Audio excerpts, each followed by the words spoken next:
Edmonton.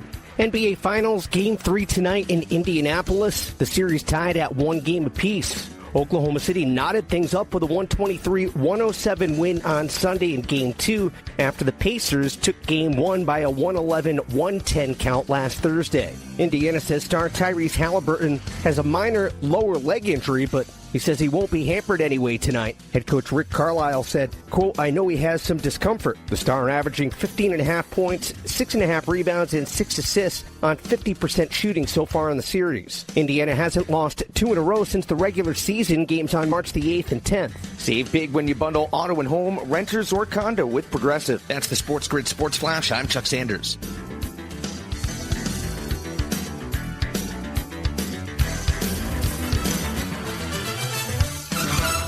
Find what you love, love what you find. A Total Wine and More. There's so much waiting for you. Spirits and beer, thousands of wines. Walk right through the door. It's all here to explore. With guides in the know and prices so low, it just might blow your mind.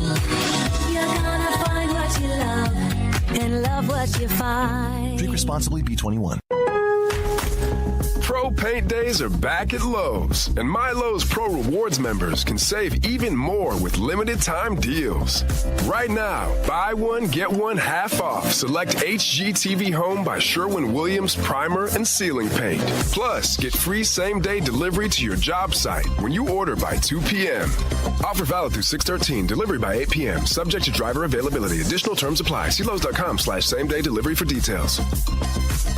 You don't have to sink a 30-footer from the end of your driveway to come out of the NBA playoffs smelling like a rose. SportsGrid brings you all the angles, insights, and odds. And more to make you a winner. This is the SportsGrid Radio Network.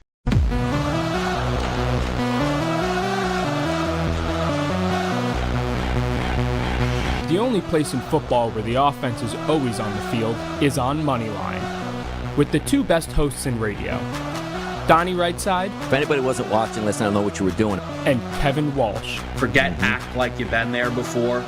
On the SportsGrid Radio Network, Sirius XM Channel 159. Feisty, feisty, feisty. The best hour of your day is now officially underway. Yeah. It's Moneyline, people. And look at that. On a Wednesday, hump day, 6/11, June 11th. Kevin Walsh is here today because he needed a nice rest day yesterday because he takes days off in the middle of the week so he can be amped up for today's episode. How you feel, man? Wednesday? You got to be feeling good. Yeah. Right now, I mean, listen, they called in the big guns, right? They're like, hey, Kev, NBA Finals day.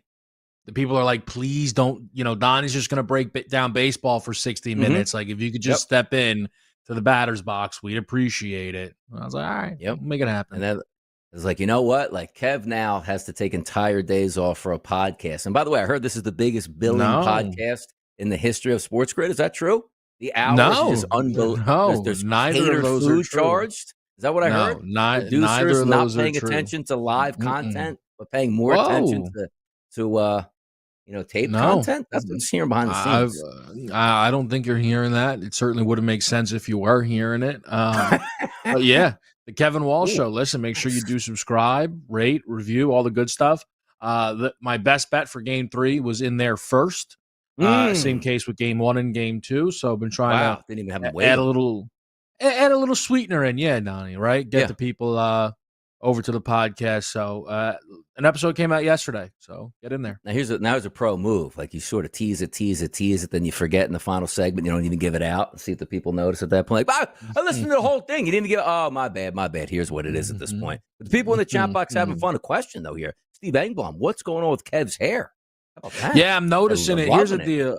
I just showered within the last half hour. Uh-huh. Yeah. So I just kind of letting it go where it wants to go, kind of situation. That's why I usually throw the hat on. So, look, fair question. Let's see where it's at within the next 15 or so, and we'll reevaluate.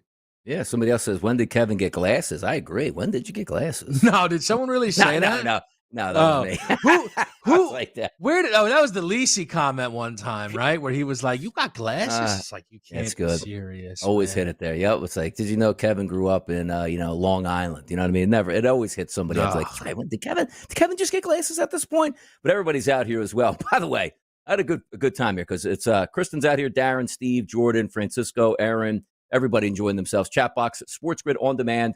Hit the subscribe button, get in here and have some fun with us. But today I learned something new, Kevin, today. Keith Stewart joins us, usually once a week during golf and a lot more during weeks of majors. So today I wanted to ask him a couple questions about Bryson DeChambeau. And I went to his Wikipedia page just to see when he won his U.S. Opens, 2022 and 2024. So my question was what makes usually heavy hitters that they're I'm just going to hit as far as I can. I don't give a damn where it goes. You're not supposed to win U.S. Opens. You're supposed to come in last place doing that. It's really you got to be in the fairway. So, but while I was doing that, it came up with his nicknames on Wikipedia. Do you know any nicknames for Bryson DeChambeau? Yeah. No, not really. One I had heard, but nobody really references to him all that much. But then there was one that caught me off guard, which I had to interrupt Ben the next segment to talk about it. I never heard it. It rhymes with his first name. Dyson? It's Bryson the... What would you think? I mean... I would think Bryson the Machine would have been a nickname, but that obviously doesn't rhyme. I didn't know if Bryson the... What rhymes with Bryson? Nothing, almost. Sounds like orange. Think a little Carson Wentz. Bryson the Bison? Yes. No, come on. I said, yes. My take was this. No one's ever said that. Yes, this. No one's ever said that. About. Because now I just saw that. I will reference him as Bryson the Bison every time we talk golf because I know it's going to get on people's nerves. No one's ever called him that. No, because I didn't ask Keith this. Keith was already gone, but now every time it's Keith, Bryson the Bison out there. How's it? I just want to see reactions of other people. What do you mean? That's his nickname. Go to Wikipedia page. Never saw that in my life, but I had to have an entire segment of hold on now. I never heard a single person call him Bryson the Bison, and I love it now. Here's what we'll do. We're going to erase this segment from the the cleanup, man. Somebody just had that out there. It's good with you when you saying that nonsense. Here's my Donnie. We'll erase this segment, right? Yeah. You just keep doing the Bison thing, and when people look it up, yes, because you just take credit. You came up with it, right? Yes, people will believe you.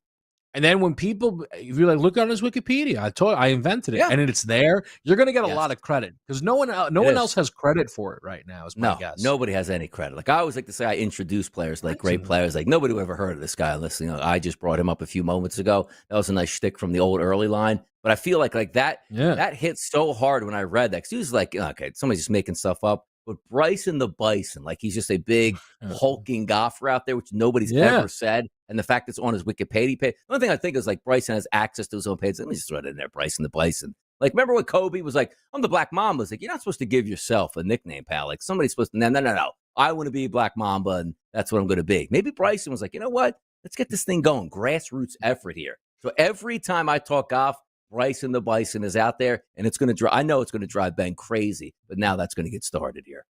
No, listen, you got a couple of days of big U.S. Open coverage. You're going to be in the mix? You're going to bet it at all? I don't know. I love the U.S. Open, and if you're watching any YouTube Reels or Instagram accounts where you're just or TikToks, you see the people oh, here's a golf ball. Let me drop it here in the rough. Oh my God, the golf ball went all the way through the earth to China. I can't even see it. It's so deep in here. You know what I mean? That's what we're getting right now at this point. Nobody can find a golf ball in that golf course at all. But I love that. Give me -1 wins it, Kevin. +1 wins it. I had no idea. I had no idea where that was going the whole way. I don't know why. I didn't. That was great for me. Nobody can find any golf. Why do you like when you get these real the guy won it at +1? Yes, because it just. You're supposed to struggle. Every once in a while, don't you want to see an NBA game 68, 66? No. Man, boy, that was defense out there. We want to go back to the 90s, totals that I'll tell you this, which I used to get a kick out of. This might have been like year 2000. I'm in college, right? And I'm betting a New York Knicks Orlando Magic game, Kevin, to the under because the line was 201.5. I'm like, oh my, 201.5. There's no way they get there. Now it did stay under, but that philosophy of like, hey, Spurs Knicks tonight, 173.5. Like that was routine, Kevin. That was routine back in the day. 173.5, 178.5, 186. Like again, 200. Like, oh my God, that's ridiculous. Yeah, like how? No way two teams can score 100 points. I would. To be honest, though, would you like to see that again? Though I'm telling you, I lived through the era, and people always like, oh, back in my day it was better. You put games on right now, 178.5. The NBA will have no ratings at all. I don't care how. Good. All right. When I grew up, yes, correct. Like I understand. Like we like offense to a certain degree, but I'm telling you right now, we only knew basketball in the 80s and 90s. Like drive to the lane, get knocked into the first row, and you can have three dudes who are just there to give fouls, and that's just the way it was, and we accepted it. But in today's game, like if you're like, hey, let's just call everything and or excuse me, don't call anything, and we'll get that. Oh man, back in the day, the 166.5 games, yeah, they were horrible games. How about that, people? Yeah, I'm just glad that I thought you were going to go the other way. Like, no, the people will come back if you start. Let no one can score. You know what? Well, that's the thing though, because like you get the clips from like LeBron's first game, and you're like, there's 8 guys in the paint. Like, what is this, man? What is going on here? Drive to the lane, get tackled, get up, throw a couple fights, separate them, back to business. That's the NBA we got to get back to.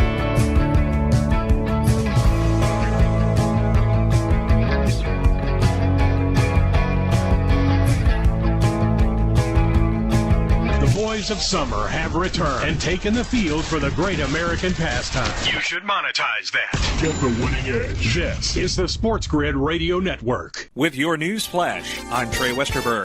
This update brought to you by Wendy's. New Jersey Transit's train engineers have overwhelmingly approved a tentative deal that ended their 3-day strike last month that halted service for some 100,000 daily riders, including routes to Newark Airport and across the Hudson River to New York City. The agency and the Brotherhood of Locomotive Engineers and Trainmen announced the results Tuesday. They said the 7-year agreement covering the years 2020 through 2027 was supported by 398 members, while 21 voters rejected it. Los Angeles police swiftly enforced a downtown curfew Tuesday night, making arrests moments after it took effect, while deploying officers on horseback and using crowd control projectiles to break up a group of hundreds demonstrating against President Trump's illegal immigration crackdown. Hours later, many of the protesters had dispersed, although sporadic confrontations continued that were much smaller than in previous nights.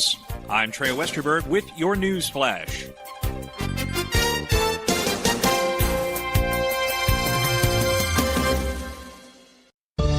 Working as a dedicated Fidelity advisor, I always ask, what's important to you? I'll look at those priorities and goals alongside your full financial picture to build a comprehensive plan designed to help grow and protect your wealth. With proactive portfolio insights and an eye on taxes, I'm here to help you make the most of your money. I'm Laura Maxwell, and I'm a dedicated Fidelity advisor.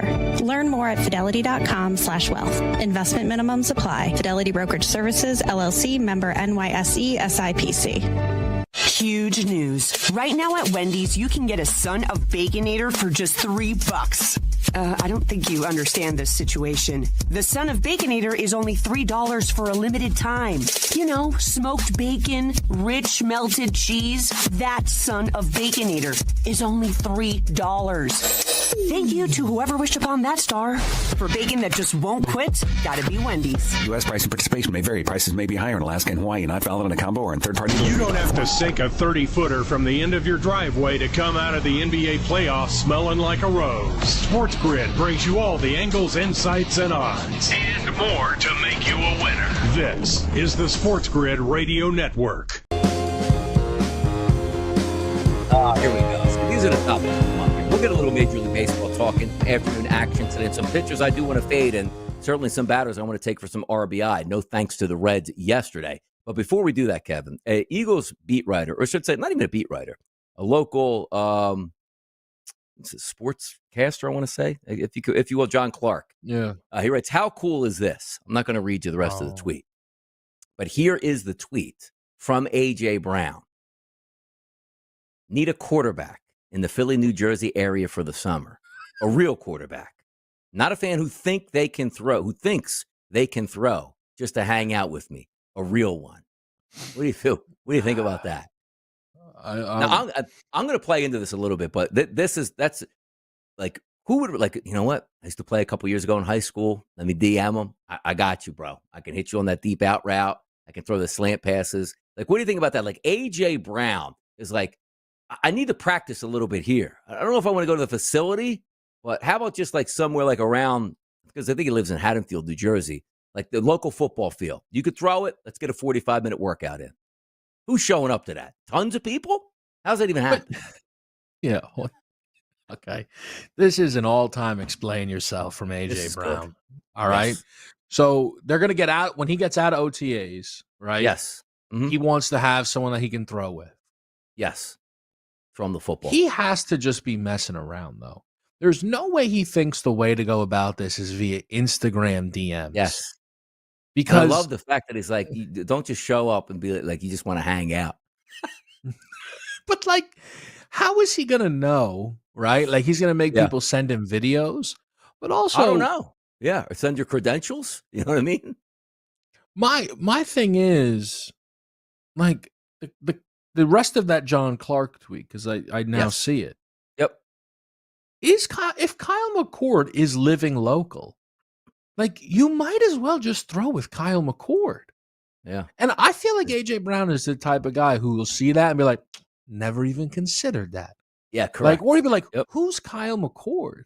Like, one of those two is probably what you'll get out of it. Well, the best part is like, hey, Tuesday night, man, I ain't asking Jalen to do this, man.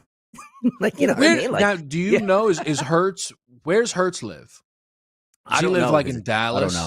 I don't think so. He's probably, usually a quarterback, though, has got to be in town more than anybody else you would figure. Like, he's probably always at the facility. But A.J. Brown's probably like, I want to get some work in, like, outside of going to the facility at that point. Now, the reason why I bring that up, I always like to put myself into the equation.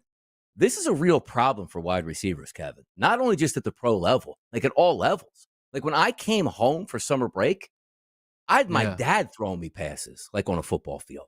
Like, like, if you are a quarterback, it's like, I'll just throw and, like, have a catch with somebody. But if you are like a wideout, like, part of your routine is to catch as many passes as you can. And you never got to do that in the summer.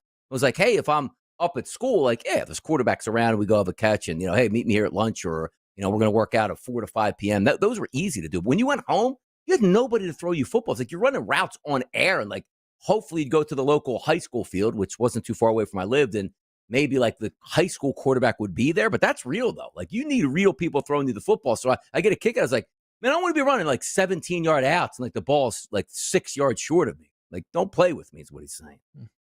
Yeah, I get that. I would just think that AJ, again, like, I know he's like kind of like he wants to be like a man of the people thing within Philly, so I'm not knocking him, but it's just like, again, if he's having fun, all good. If he actually thinks that he's going to find his quarterback in this fashion, that's bananas. Yes, I love it. Like, there's just no way.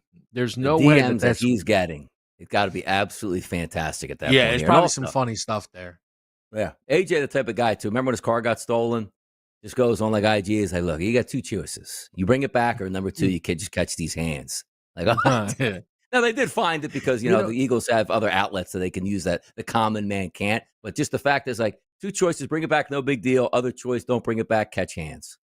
You know what I think, too, though? If he wants A.J. Brown, he could have some fun. Probably get what's his name? You could have Drewski, like, host tryouts or a workout partner. Now, that would be right up your alley. Exactly. Or how about, like, somebody like, it's like Antonio Brown's like, I'll throw for you. You know what I mean? Just gets into whole craziness out there. Local Haddonfield High School football field at that point. But I thought that was interesting where it just popped up like A.J. Brown needs a summer quarterback.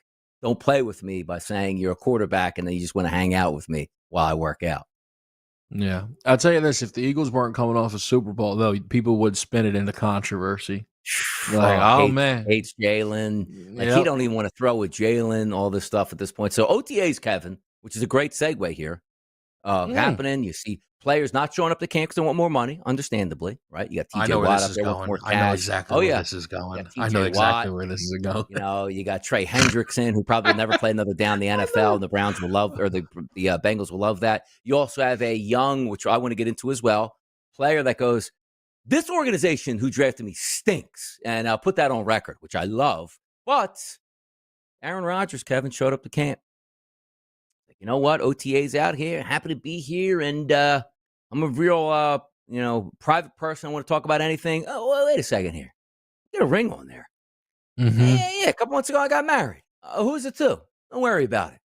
Wait a second, Kevin. So I'm like, Aaron Rodgers, if he got married a couple months ago, would usually be the guy, what I would think is like, you got married. You don't even have a ring. Rings for like, materialistic people. Like, I don't believe in that. And it's spirit. You know what I mean? Something like that. But the fact that he showed up, Kevin, to work and played that whole OTAs with his ring on to make sure that got out there where people are like saying, is that like one of those rings that like measures your heartbeat? Like, no, what do you mean you got married? Yeah.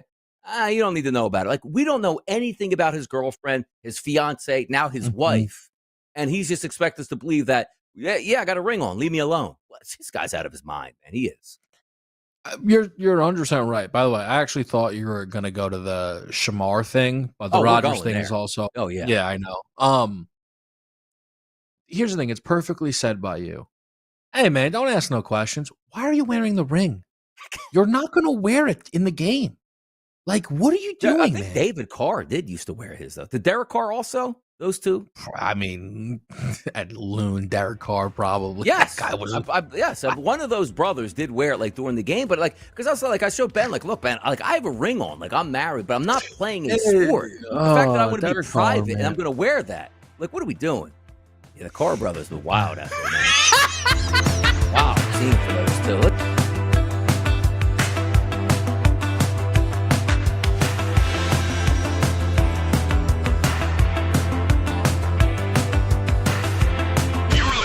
SportsGrid. Stamping out the boredom in baseball year after year. We bring you all the angles, insights, and information you need. This is the SportsGrid Radio Network. The SportsGrid Radio Network presents This Date in Sports History. The winner, and still the WBC heavyweight champion of the world, Larry Holmes. 1982, Larry Holmes TKO's Jerry Cooney in the 13th round for the heavyweight boxing title. Well, if you watch Jerry Cooney's legs, at this point now they're rubbery, although the punches, they've taken its toll also by Larry Holmes. For SportsGrid Radio, I'm Mike DeMurgis. The Technology Minute with George Capalbo.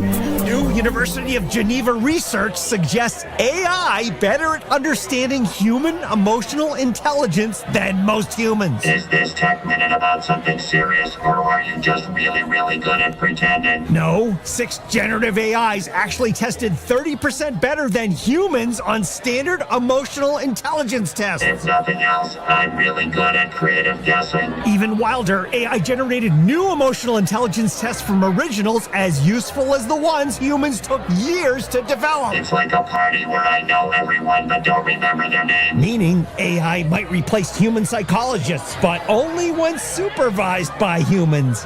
For now, anyway. My deepest fear, knowing the answer 5 minutes before I'm asked. Follow me at G Capalbo on X, and stay tuned to the Technology Minute for more cool stuff like this.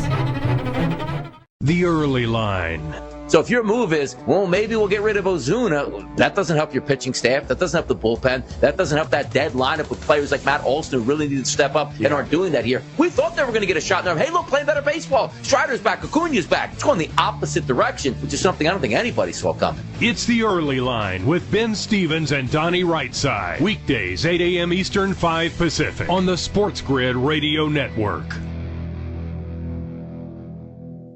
In baseball, a batter gets 3 strikes. In sports gaming, you get 1. No do-overs. You need all the help you can get. And that's what you get with us, your trusted source for gaming odds and more. This is the SportsGrid Radio Network. Bing, bong, boom. It is time in Major League Baseball, which we're going to get to a second here, Kevin. You know what I've been doing behind the scenes? Doing a lot of round robins with RBIs. Last night, cost me a little bit of money. And I should have made good money last night, and I lost money. Those are the nights you get upset. Sometimes, Kevin, like, you know what? Let me pick 8 RBI props or 9, and you don't hit any. Like, I just stunk. I didn't have chances. Like, last night was one of those nights where I got a couple in, but then Schwarber comes up and strikes out or whatever he did with runners on second and third, less than 1 out. I had the worst ones, one that I really get upset about, like Ellie De La Cruz, I believe. Was it Ellie that got up last night, or was it O'Neal? I think it was Ellie De La Cruz. Runners on second and third, like one out, walk him to first base because he's a hot batter. It just cost me at that point here. But I've been having fun with it the night before. I had a 5-leg round robin, hit 4 of those. And the one I missed was Rafael Devers, who, again, second and third, nobody out, Kevin. He struck out. So that could have been a 5-for-5 round robin, which is ping pong all over the place. Been having a good time. We'll go over a couple of hitters in just a minute. But in this short segment, I did want to talk about, still keeping in the NFL, because that Shamar Stewart story is unbelievable to me, where now he's in front of microphones like, I don't even care who says it.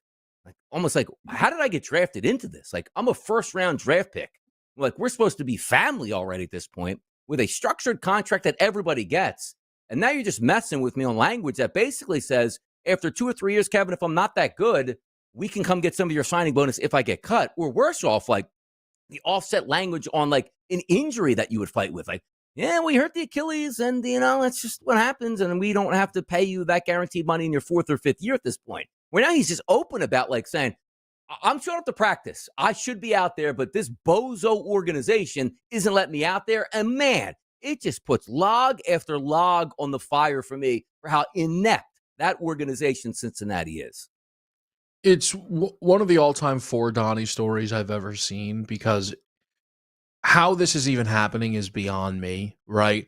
And I think that the fact Shamar Stewart is being so open about it. Yes. And usually usually though, Donnie, I feel like people will be like, what's this guy's deal? Right. Mm-hmm.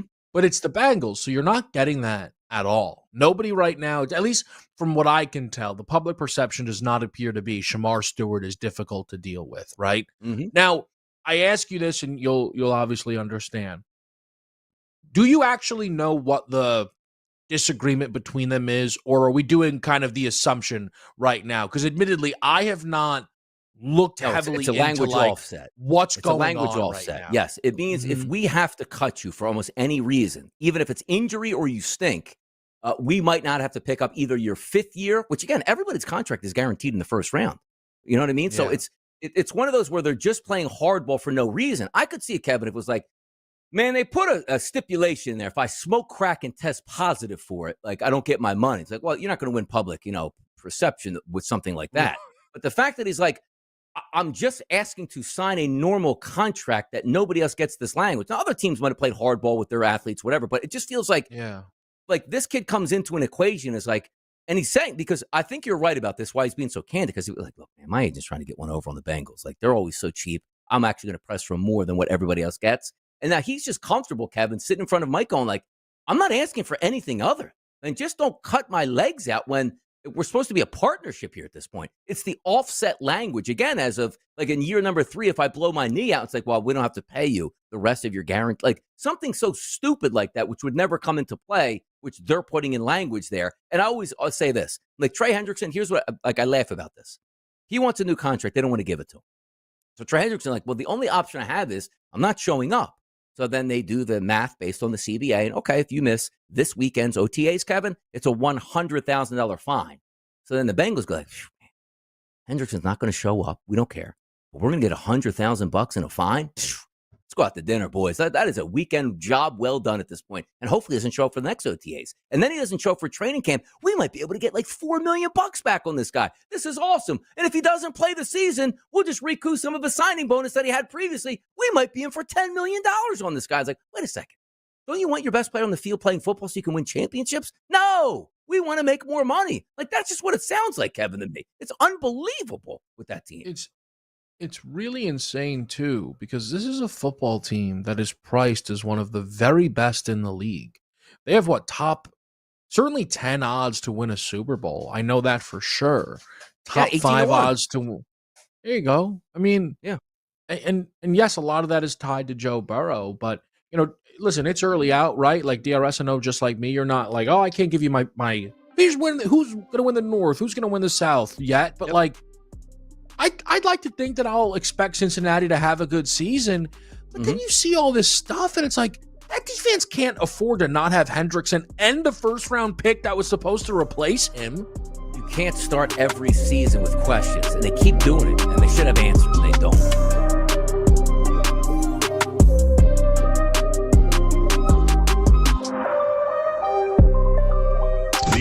playoffs. It all comes down to this. And we'll give you all the angles to make sure you win a little something, something. This is the SportsGrid Radio Network. Progressive presents the SportsGrid Sports Flash. I'm Chuck Sanders. NBA Finals Game 3 tonight in Indianapolis. The series tied at 1 game apiece. Oklahoma City knotted things up with a 123-107 win on Sunday in Game 2 after the Pacers took Game 1 by a 111-110 count last Thursday. Indiana says star Tyrese Halliburton has a minor lower leg injury, but he says he won't be hampered anyway tonight. Head coach Rick Carlisle said, quote, "I know he has some discomfort." The star averaging 15.5 points, 6.5 rebounds, and 6 assists on 50% shooting so far in the series. Indiana hasn't lost 2 in a row since the regular season, games on March the 8th and 10th.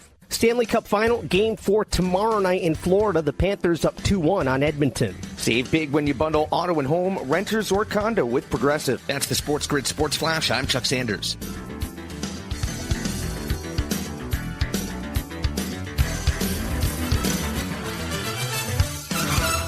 I'm still going for it, even with higher stroke risk from atrial fibrillation and a regular heartbeat not caused by a heart valve problem. Over a 3-year study, Eliquis apixaban tablets reduce stroke risk better than warfarin, and over 97% of Eliquis patients did not experience a stroke. A first stroke occurred in 2.9% of warfarin patients versus 2.3% of Eliquis patients. Don't stop taking prescription Eliquis without asking your doctor. It may increase your stroke risk. Eliquis can cause serious and in rare cases fatal bleeding. Don't take Eliquis if you have an artificial heart valve, abnormal bleeding, or antiphospholipid syndrome. While taking, you may bruise more easily or take longer for bleeding to stop. A spinal injection while on Eliquis increases risk of blood clots, which may cause paralysis, the inability to move. Get medical help right away for unexpected bleeding, unusual bruising, or tingling, numbness, or muscle weakness. Medications such as aspirin products, NSAIDs, SSRIs, SNRIs, and blood thinners may increase bleeding risk. Tell your doctor about all planned medical or dental procedures. Learn more at Eliquis.com or call 1-855-ELIQUIS. Let's keep it real. Baseball can be boring. That's where SportsGrid comes in.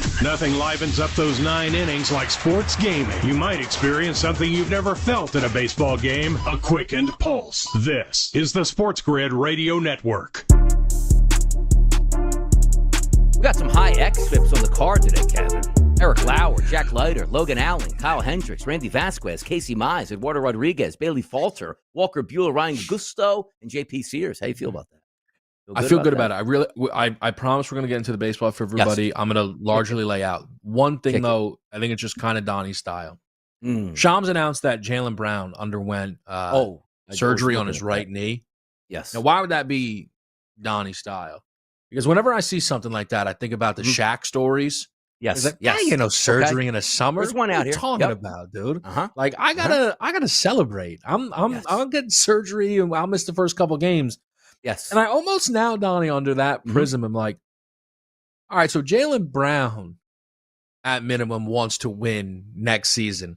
Like, I don't know if it means he's going to get traded and he needs to be ready for his new team or the Celtics, because if the Celtics were going to bottom out, right, wouldn't he just, I'll just hold this off, let me enjoy my summer, and then I'll miss the first 25 games? Like, I'll tell you what shock for me was with Boston Celtics. Like, remember Tatum's like, oh, we don't even know if he, what's his prognosis? But by the way, he just had surgery this morning on that torn Achilles. Like, damn, okay. Like, he's like, I don't want to wait. Like, I need to be rehabbing right away. So maybe I can come back like next April.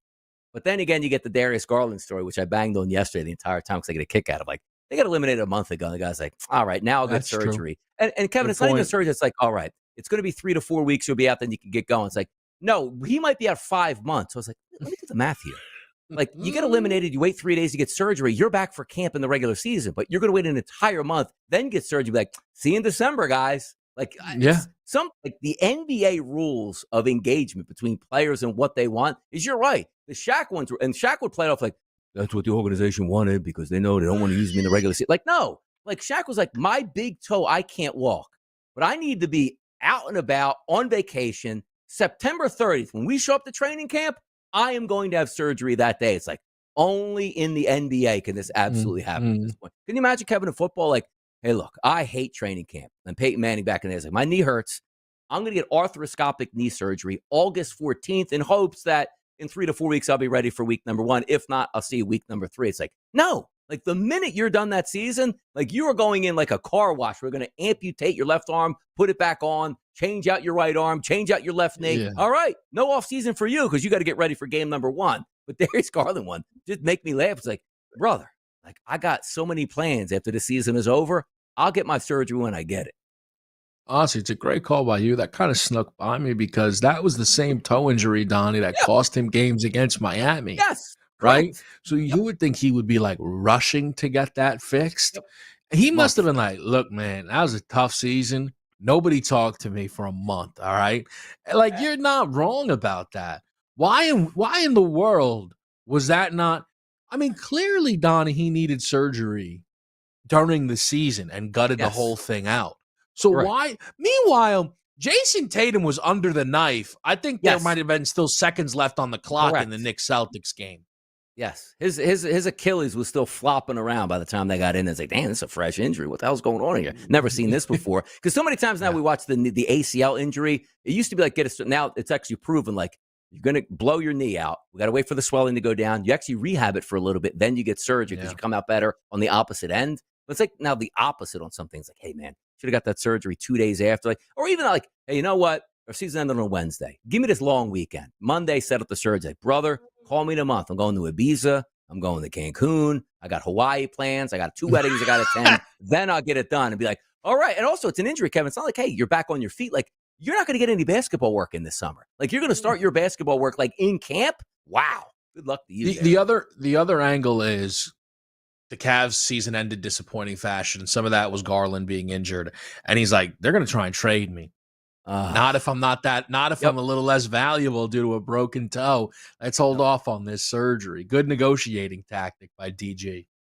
Yeah, see you back on that end. But that's the NBA. Always more exciting sometimes in the off season, which hopefully we get a 7-game series and that off season does get pushed. And then we find out where KD goes, the Knicks. By the way, real quick on the Knicks. Yeah. I was under the assumption, Kevin, Thibodeau, hit the streets. You're out of here. And within 48 hours, Jay Wright's in town. Or let's say a coach of that caliber. Wow. Like Thibodeau's gone. You need a rock star. They got a rock star in here.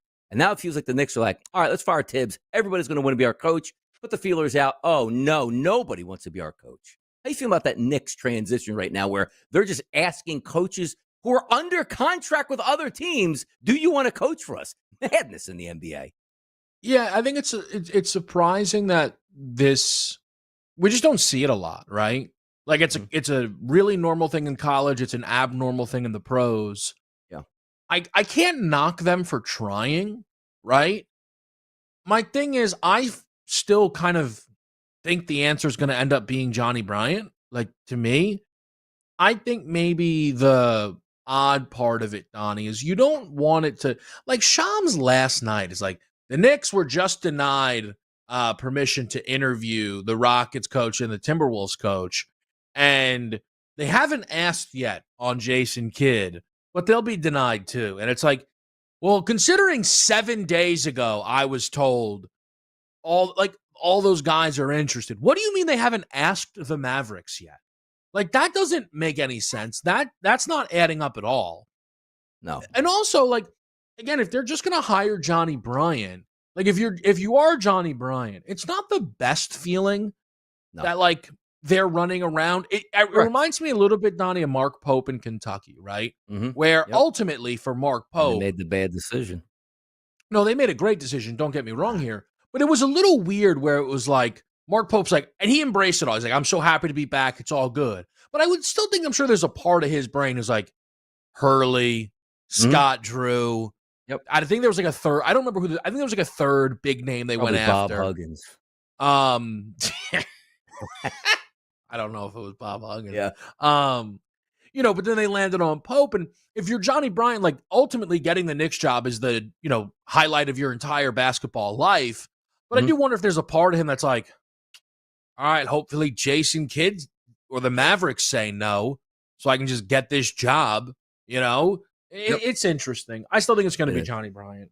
Yeah, it'll be an interesting offseason. We had CP the franchise on talking about the other day. Some options there for head coach and where the Knicks Nation is looking forward to next year, because it is an interesting season with the Celtics going to be damaged goods, not only because Tatum, Brown will be back, but now they're saying, like, we can't afford Drew Holiday and Kristaps Porzingis. We got to move them as well. And to move some of those guys, you might have to include draft capital because of how much they make. It's wild time with this whole, like, first and second apron that teams are trying to avoid at this point. Terrible. So fun stuff out there.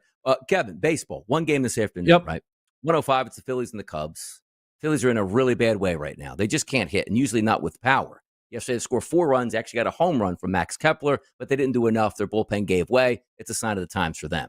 Here's the anomaly games that I talk about between the Phillies and the Cubs today. Let me just get a fresh eyes here on the side itself. So if we go to the total is 8.5 to 9 across the board. Nice day in Philadelphia. Nice day across Major League Baseball at most outlets here. Warmer temperatures, winds blowing out. Love to see that. Ben Brown's a pretty good pitcher on the mound going up against Jesus Luzardo. It's de facto, let's just say, Kevin, a pick 'em in this game. But here's where the ERA meets the analytics and drives people crazy. Jesus Luzardo and Ben Brown are both in the top 6 today on my pitching card. Out of 29 pitchers, Kevin, minimum of 5 innings pitched over the past 30 days. Now, it takes into account ERA, what it is, but more importantly, the xFIP numbers, which is the most important number to use as a pitching metric. Ben Brown's third on the card. Say, damn, he's dealing, isn't he? Kevin, his ERA over the past 27 innings is a 6. Like disaster level. Jesus Luzardo, who's 6th on the card today. His ERA over his last 25 and 2/3 innings pitched, Kevin, a 9 ERA. Well, wait a second. You're telling me you have 29 pitchers on the card. This is 3 and number 6 on the card. Their xFIP numbers. Ben Brown, spectacular, 2.82. Jesus Luzardo, 3.22, because it factors in not walking guys, striking a lot of guys out, ground ball rates, and things like that. So when I see that, shouldn't it just be an easy over in Philadelphia? Look at those ERAs that will add up. But the xFIP numbers telling you it should be a pitching duel, even though these guys aren't pitching all that well. Theoretically, those are the struggles on the day-to-day that most people have. But I got to tell you, I still think that game goes over, man. I really do. More baseball talk now.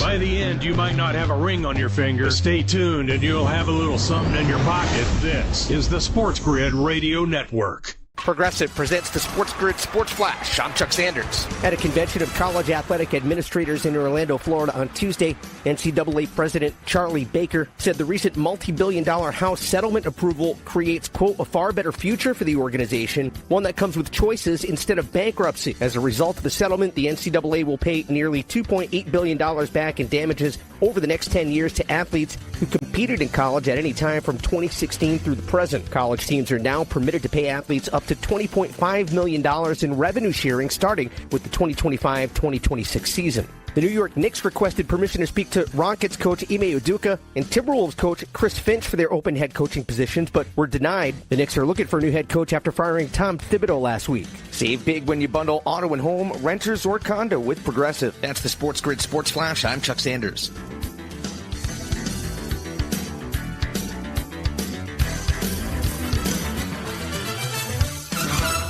Huge news. Right now at Wendy's, you can get a Son of Baconator for just $3. I don't think you understand this situation. The Son of Baconator is only $3 for a limited time. You know, smoked bacon, rich melted cheese. That Son of Baconator is only $3. Thank you to whoever wished upon that star. For bacon that just won't quit, gotta be Wendy's. U.S. price and participation may vary. Prices may be higher in Alaska and Hawaii, not valid on a combo or on third-party delivery platforms. Why'd I go to the doctor? One day at the firehouse, I was so lightheaded I could barely stand. Even my crew noticed. Getting checked out was the right call. Turns out I have atrial fibrillation, which increases the risk of stroke about 5 times. Symptoms like irregular heartbeat, heart racing, chest pain, shortness of breath, fatigue, or lightheadedness can come and go. But if it's AFib, the risk of stroke remains. If you have symptoms, contact a doctor. I'm so glad I did. Visit NoTimeToWait.com, sponsored by Bristol-Myers Squibb and Pfizer. Springtime. When a young man's fancy turns to Facebook. Get your mind out of the gutter. For sports gaming strategies and information that gives you an unfair advantage, you'll find it all right here. It's the winning edge. This is the SportsGrid Radio Network. Back at it, people. Major League Baseball, full card today. A lot of afternoon action. Talk a little about some of those pitchers to fade. It's an interesting one with Ben Brown and Jesus Luzardo. I do think we get over 9 runs in that game, but I'm not just really a total better anymore. I like to pick those sides with like some team totals and try to get after it. There are some games, though, that might make some sense today. Because if we're just looking at old school like metrics, Kevin, right? For me, I like to go in intervals in the season. Like every 30 days makes a lot of sense for the hitters. I don't care if you were great, Kevin, in the late parts of March, early April. It doesn't matter to me. What are you doing right now? Like, what's your last 50 at-bats? And the same thing really with pitchers as well. And you don't want to look back and be like, well, his last 3 innings, he was really bad. Like, you got to give me at least 20-plus innings. And most pitchers in the rotation every 30 days are getting between 25 to 35 innings pitched. So you worry about where those xFIP numbers are and who's getting hit around. Like some of the games I look at, like maybe a little bit later today. And that would be I'm just going to bring this one up, Los Angeles Dodgers and the San Diego Padres. Padres pounded the Dodgers last night. And maybe rightfully so. Dylan Cease, hey, welcome to 2025, a really good pitching performance, which his metrics on his ERA weren't good, but his xFIP numbers were good. Pretty soon they'll fall in line. He was great last night. But I look at the game today, and like Randy Vasquez is one of those guys which gets on my nerves. He's been pitching better as of late, but his xFIP numbers are always high, but he can't get lefties out. So a nice afternoon action shot for me today, Kevin, once we get who's going to be in the 1 through 9s. Shohei Ohtani, lefty today. Freddie Freeman, lefty today. Max Muncy, lefty today. One of those perfect matchups on a guy that doesn't strike out too many people and also has a tendency at times to give up a lot of fly balls. So lefties on my card today will come from that Dodgers perspective. You betting baseball this year? Like, you enjoying it? Not as much? Wait until after the finals? Like, what's the deal? No, I've enjoyed it. I had a card the other day, just like 4 money lines. I've been, a little more willing to dabble into those spots where they make sense. If I'm betting a prop, it's almost always a hit run RBI, or we're doing the home runs kind of still on a Tuesday. But outside of that, I never bet total bases. I haven't found like okay, this is a good RBI spot. Usually you just kind of do your hit run RBI and leave it at that.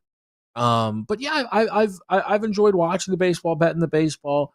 I will say, you bring up the Dodgers quickly, and I'm really interested in kind of where this team is right now. DRS, they have been booked as an underdog so many more times than I ever could have imagined coming into this season. And I was looking. I mean, they got smoked yesterday. They've been smoked a few times this season. I believe they said that they've lost 3 games by double digits this season, which is the most that's ever happened to Dave Roberts since he's been the Dodgers manager. Yeah. Again, it's only June 10th as of last night when that happened. Also, they started the season 8-0. And I remember it felt like they were never going to lose a baseball game through those first 8 games. That's really how it felt. Yep. They have the 10th best record in baseball since that point. And I know everyone's going to go, well, they're really injured. Yeah, well, Glasnow's always injured. It doesn't seem like it's optimistic right now on Snell. I don't know, Donnie, if like right now this team is plus 250 to win a World Series. And I, coming into the season, was like, there's no reason to try and fade this team with like, a Mets, a Yankees, a Phillies. Like, you have to take a bomb shot. The Dodgers feel way more beatable than I thought they were going to feel. Yeah, they do now, because you're right. The expectations at the beginning of the season were they should be 40-5, like right now, as they said. Yeah. Whatever the record would be. Like, it's unbelievable that they even lose a game. And the ebbs and flows in baseball, understand, like, you're going to lose games, and the really bad teams are eventually going to win games. But the thought process behind the Dodgers is they have so much. It's unfair, and I guess, if you're a Dodgers fan or a big market, you reap the benefits in baseball because they don't care about money. No matter how much money they spend, they make even more money on the back end. It's a very unique situation. So when people are saying, like, yeah, Glasnow's injured, Blake Snell's injured, Roki Sasaki's injured, Tony Gonsolin, you know what I mean? Some of those guys that you expected to be frontline starting pitchers is, like, at the trade deadline, it's like, I'm just using these players as, like, a metaphor. Like, oh, the Dodgers need pitching help.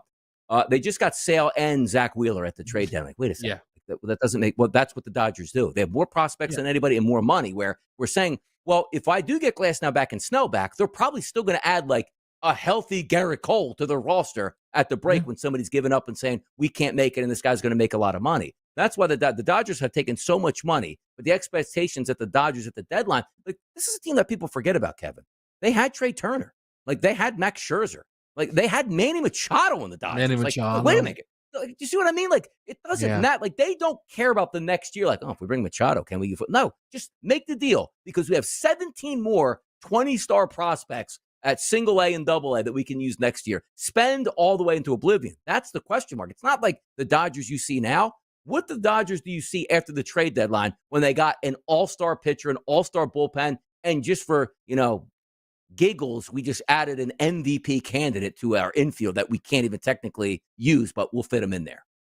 It's a unbeatable point, right? It's a team. No. There's Mookie Betts playing second base on that team. The amount of players the Dodgers had in the past 5 years that you don't even remember that are flat out superstars is insane. It just is. It's similar. There's a lot of guys on it. They'll show you in a Laker jersey, but he played for the Lakers. Yes, but it was at the very end, right? Mm-hmm. Where they weren't impactful.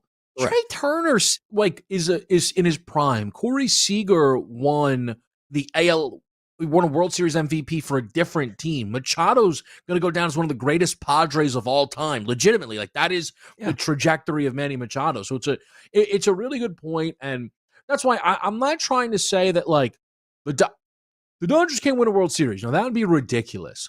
But I kind of entered this season where it was if they don't win the World Series, that will shock me. That's going away right now, where we're going to get in a series. They're going to be favorites. But could the Mets beat them? Could the Phillies beat them? If the Braves ever remember how to play baseball, could the Cubs beat them? Yep. Yeah, I think they can. Yeah. It's pretty crazy because I'm just looking overtime. Machado played for the Dodgers in 18, but look, a single trade. Back when these two guys were at the pinnacle of their careers, Max Scherzer and Trey Turner. We'll pick them up here at the deadline.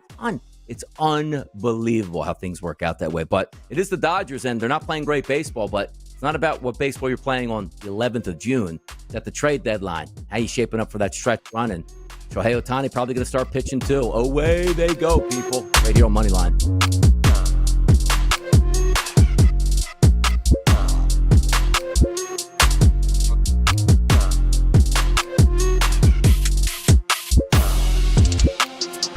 Care what your high school girlfriend told you, you are a winner. Or at least you will be if you keep it here.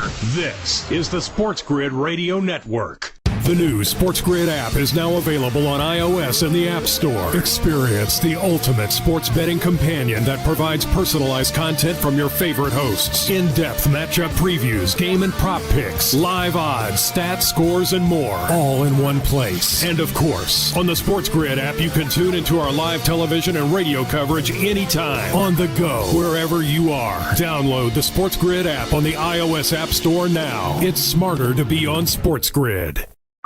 For anyone who's worried about back taxes, has not filed tax returns, and doesn't know what to do next, stop and listen. Not filing your taxes can have severe consequences, especially in this political climate. Now that COVID is over, the IRS is getting aggressive, massively increasing enforcement and collection efforts. With politicians making all sorts of promises, especially when it comes to taxes, hiding and not dealing with your taxes will cause you harsh legal and financial ramifications. But right now, the IRS offers forgiveness and writes off a massive amount of tax debt. The Tax Doctor offers a free service that helps people get out of IRS collections and back in good standing with the government. Don't hide or bury your head in the sand. Take advantage of our free service. Call now to learn more. 800-816-4492. 800-816-4492. 800-816-4492. That's 800-816-4492. Moneyline. You know what happened? Michael Chang. You know what happened? The Americans. Do you know what happened? What happened? You got older.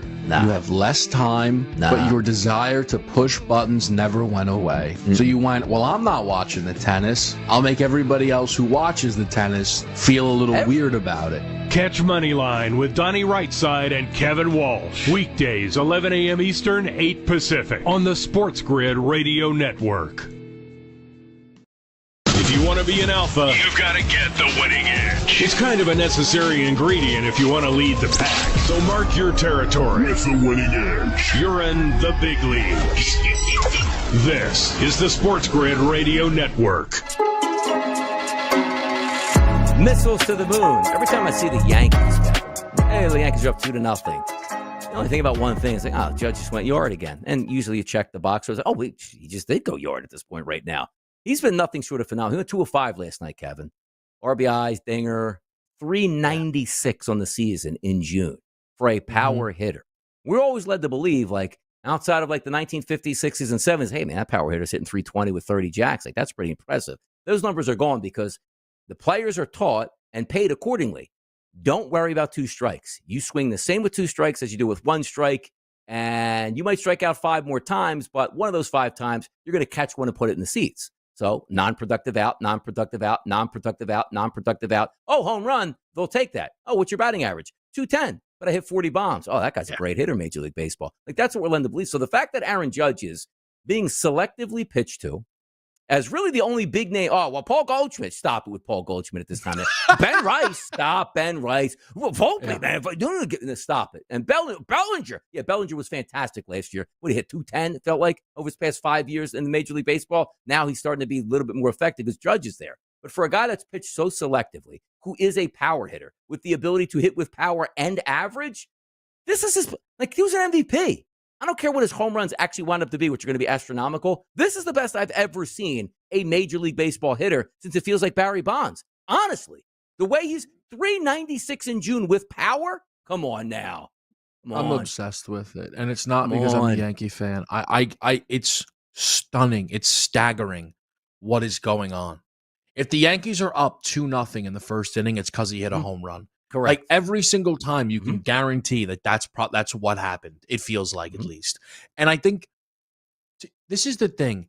It's like, I was talking with somebody else. I was like, who was the last person to be hitting, like, 390 or so, like, this long into a season? I was like, probably like Louis Arise. And then you remember that, like, Louis Arise has like 20 career home runs. And it's like Aaron Judge is now in the Louis Arise conversation. Like, what is like, imagine, Ani, if right now you were like, Louis Arise has 20 home runs on the season. That'll never happen. Like, it just, correct. It's bizarre. And I was looking, just through some baseball history. If Aaron Judge, Donnie, bats 350 this season, yes, which doesn't feel crazy based on where he is right now, and hits 45 home runs, there's been 3 seasons since after 1960 where a guy hit 45 home runs while batting 350. 2 Barry Bonds seasons and a Larry Walker season in 1997. And that's the Colorado season, by the way. Rockies, right? Yes. Coors Field. Yes. Yep. Yes. Now, I actually decided to look into it, Donnie. Like, he was very good outside of Coors as well. But also, like, listen, I don't know what happened. All I'm saying is all 3, both Bonds and Larry Walker, connected to steroids. Like, you have one of the greatest hitting seasons in the history of baseball. And all of the others that fit that description, unfortunately, seem to have some steroid links or like are from 1927. Yeah. And then now it's just this guy in 2025. I'll always say it. The defining idea around power hitters is what Donnie just described. Everybody has a strikeout or a home run. And now all of a sudden, the best power hitter in baseball is the best contact hitter in baseball. It's crazy.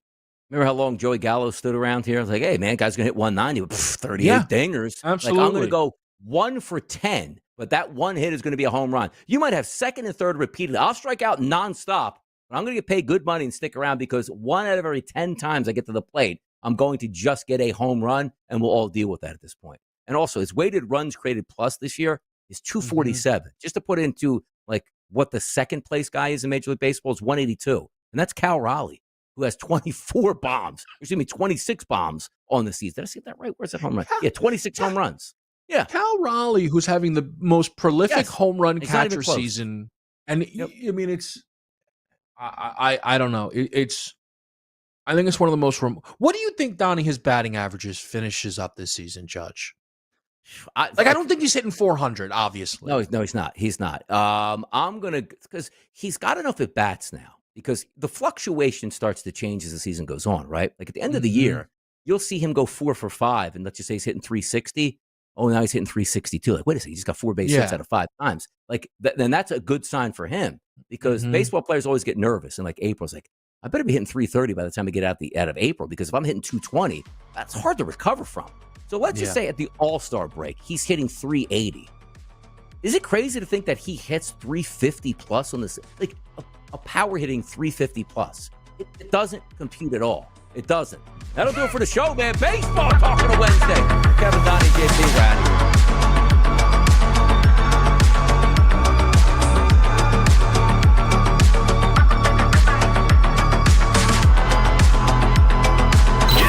What makes life worth living. Actionable insights, analysis, odds, and expert perspective on sports gaming. Coach 15.5 points, 6.5 rebounds, and 6 assists on 50% shooting so far in the series. Indiana hasn't lost 2 in a row since the regular season, games on March the 8th and 10th. Stanley Cup Final, Game 4 tomorrow night in Florida. The Panthers up 2-1 on Edmonton. Save big when you bundle auto and home, renters, or condo with Progressive. That's the SportsGrid Sports Flash. I'm Chuck Sanders.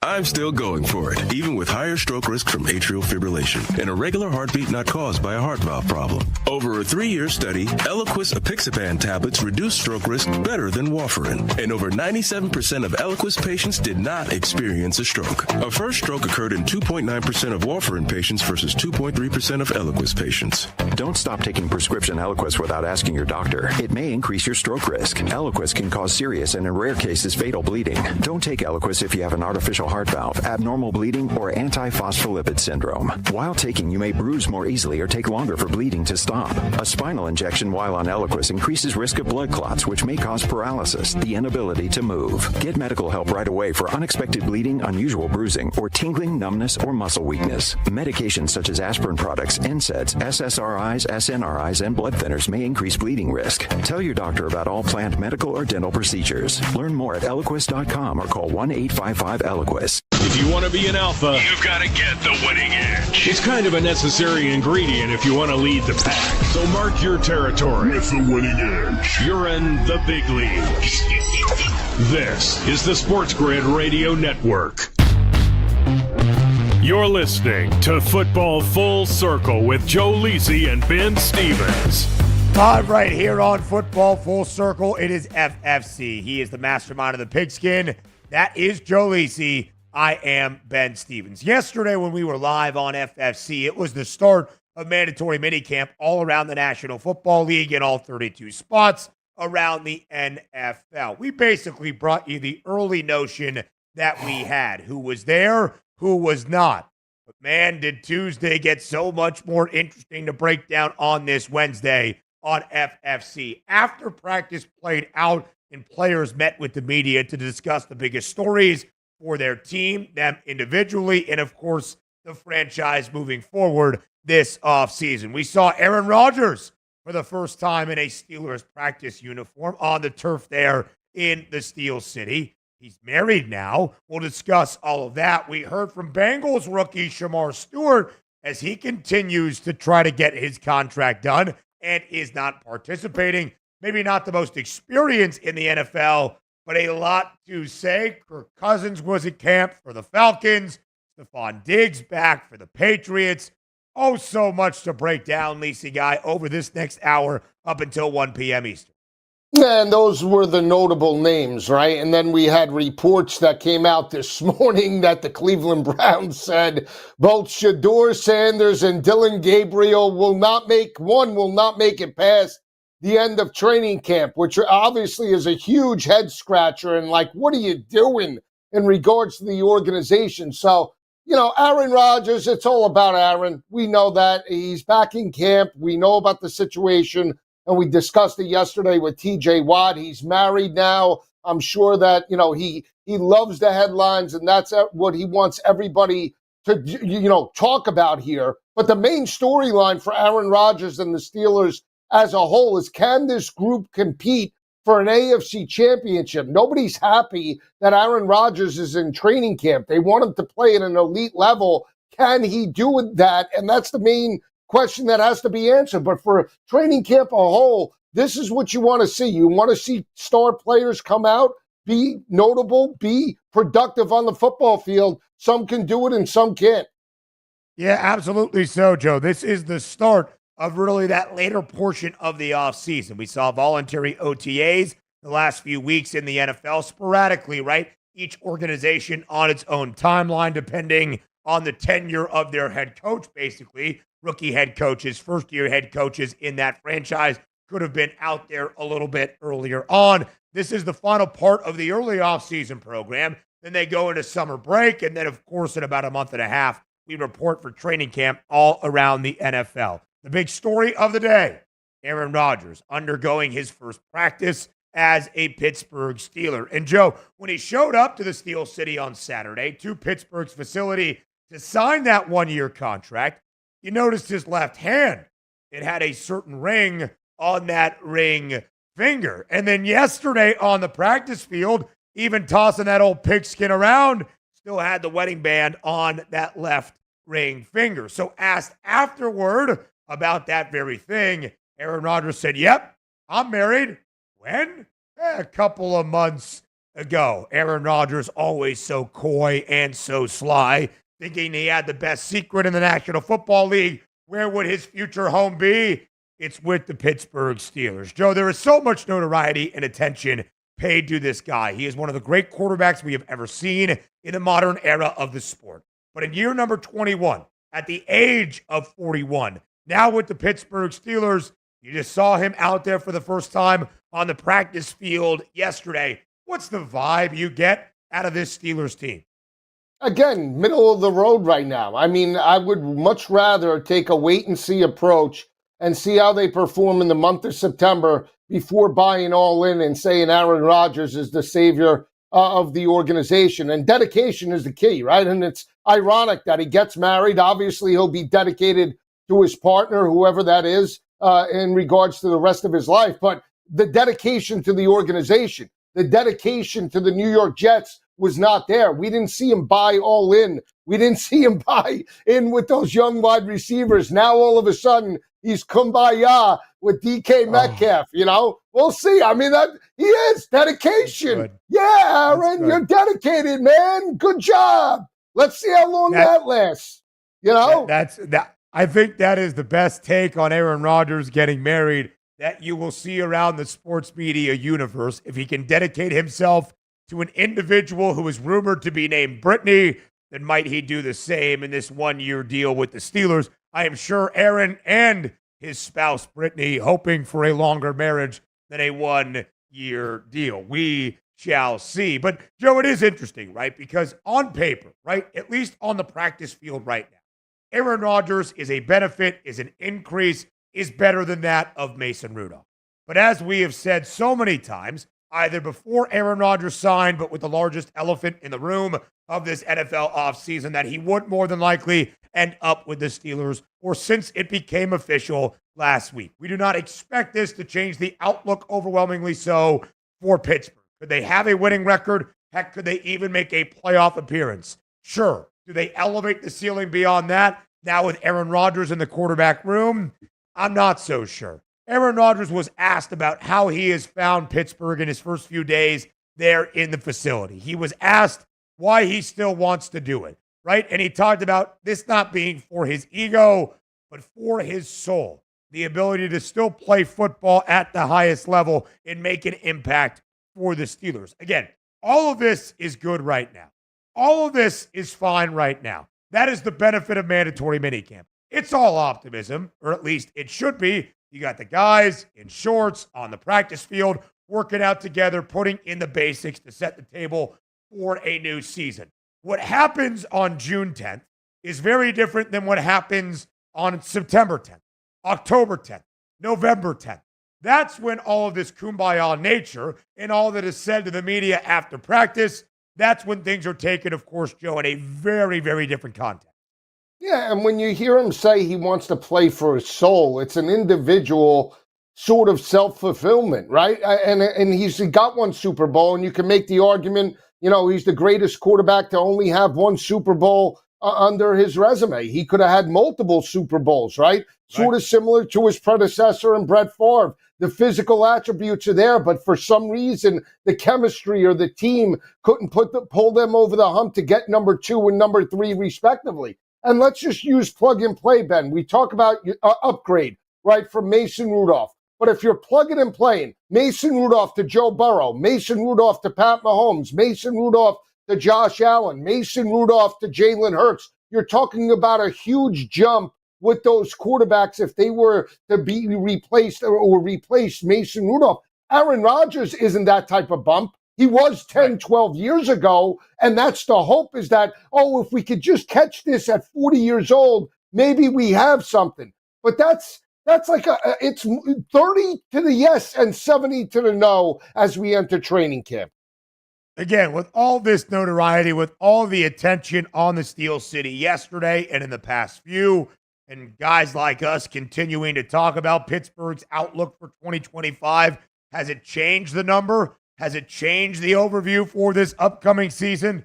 No, still 8.5. Under has the juice for the win total. Still Pittsburgh minus 184 to miss out on the postseason. The odds makers believe it is more likely than not. The Steelers will not be a playoff team this year, despite being so 4 of the previous 5 NFL campaigns. So Aaron Rodgers is in Pittsburgh. Minicamp going to play out for the next few days there in the Steel City. I'm sure he'll probably head over to Oakmont and take in the trappings of the United States Open. And then that will be that until we get ready for training camp in late July. We'll talk some more quarterback news around the NFL, including the most expensive backup quarterback the National Football League might ever know, with Kirk Cousins in Atlanta. In some positive injury news, we think, on a couple of young QBs in the AFC South. All of that and plenty more up next.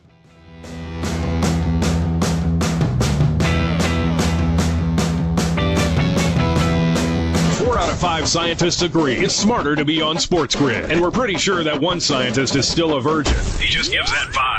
This is the SportsGrid Radio Network. With your news flash, I'm Trey Westerberg.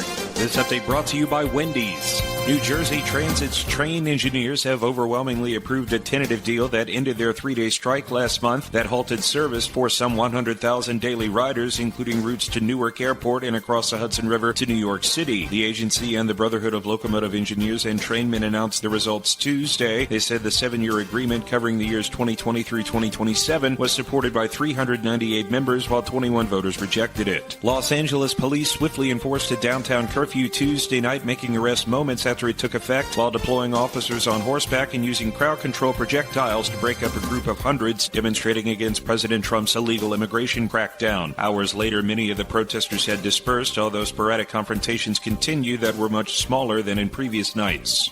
I'm Trey Westerberg with your news flash.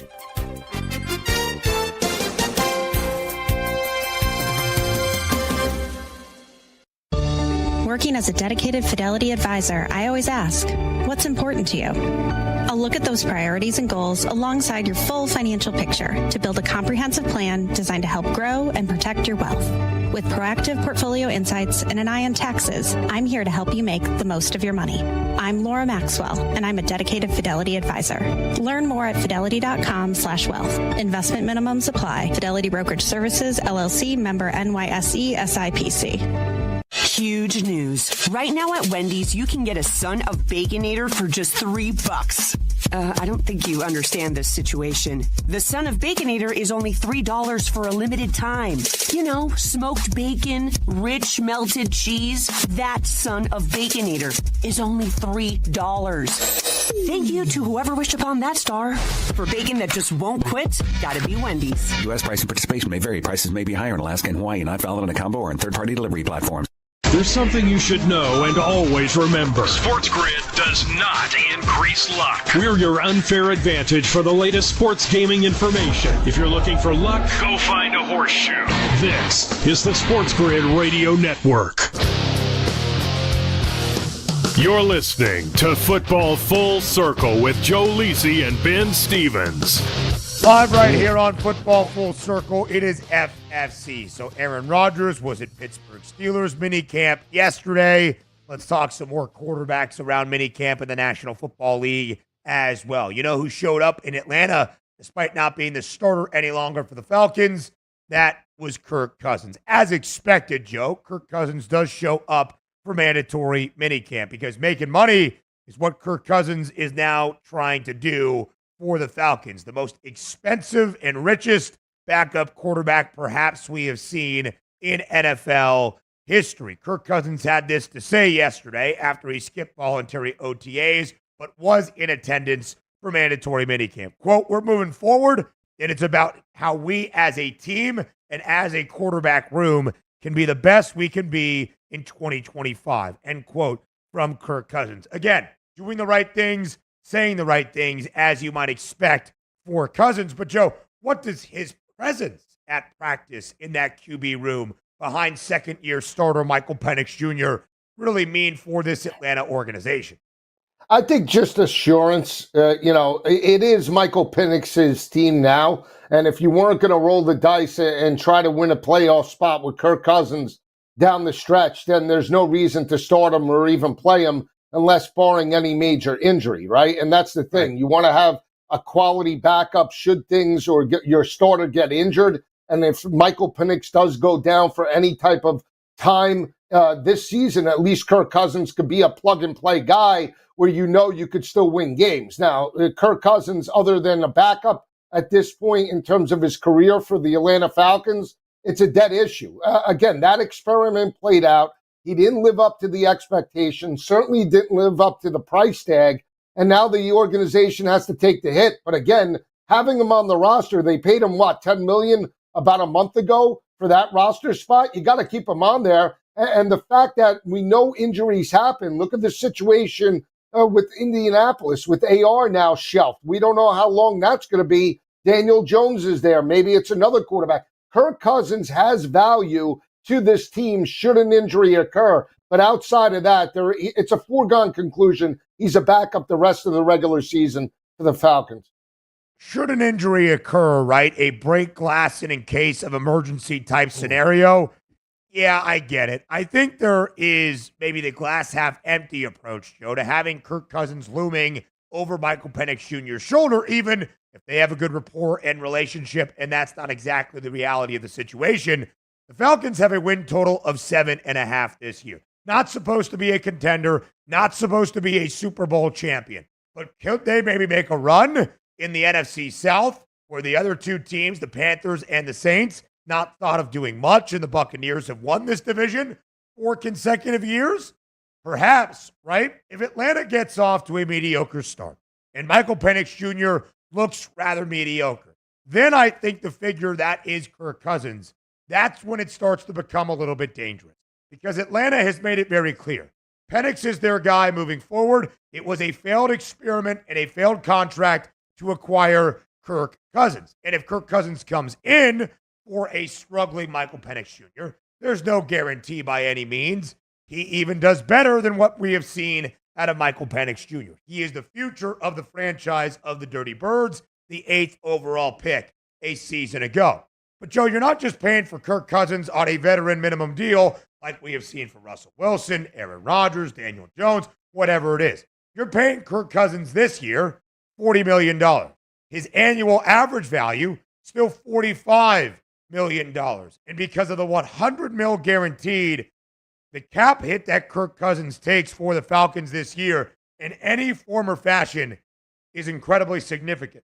Even if Kirk Cousins was traded at a certain point this offseason, Joe, now that it is following that June 1st deadline, it's a $37.5 million dead cap hit for Atlanta to eat. Now, in a trade in that package, could they, of course, structure the deal that the upcoming organization has to take on some of that financial burden? Of course. But because of the financial obligations to Kirk Cousins, that's why he remains within the organization, not cut, not traded at this moment. And frankly, Joe, there's not really an NFL team now that Aaron Rodgers has signed with the Steelers, as we expected, that really needs Kirk Cousins to come in there and battle for a starting job. No, and that's why you keep him on the roster. To your point, he backs up Michael Penix. If Penix struggles mightily, and I'm talking to the point where they're 1-5, and obviously Penix can't complete a pass and is committing turnovers, then you could go to Kirk Cousins in that type of situation to potentially get a little bit of momentum to get back in a playoff race. But if a team, let's say, does suffer a significant injury week 1, week 2 to a potential starter, and I'm not talking about a garbage team like Cleveland or the New York Giants, I'm talking about a contender. Let's just say it's Minnesota. You know, JJ goes down, unfortunately. I'm just saying, there's value there to get the veteran to potentially have a playoff-ready team with that type of experience, and that's where you can use, to your point, leverage, where it's only $37 million as opposed to what it is now prior, you know, to the, you know, week one in the season starting. There's a big difference, but we'll see. You know, again, we'll see this team. There's got to be a bullseye now on Raheem Morris and Fontenot, even though they potentially made the right decision by taking Penix, you could say, because he is the starter this year. Now they have to perform. You can't be a middle-of-the-road team and be sub-500 and miss out on the playoffs year number 2 with Michael Penix with a full season under his belt. Just can't happen. They both have to be gone at the end of this year.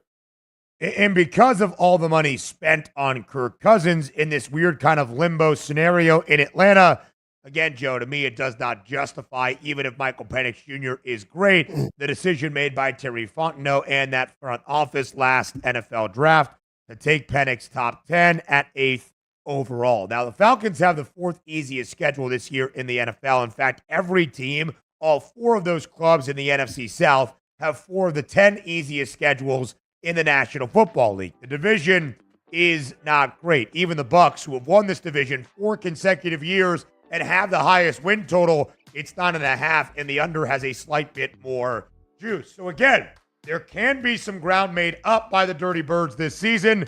We'll see how the quarterback situation plays out. From the NFC South to the AFC South, that's next on FFC.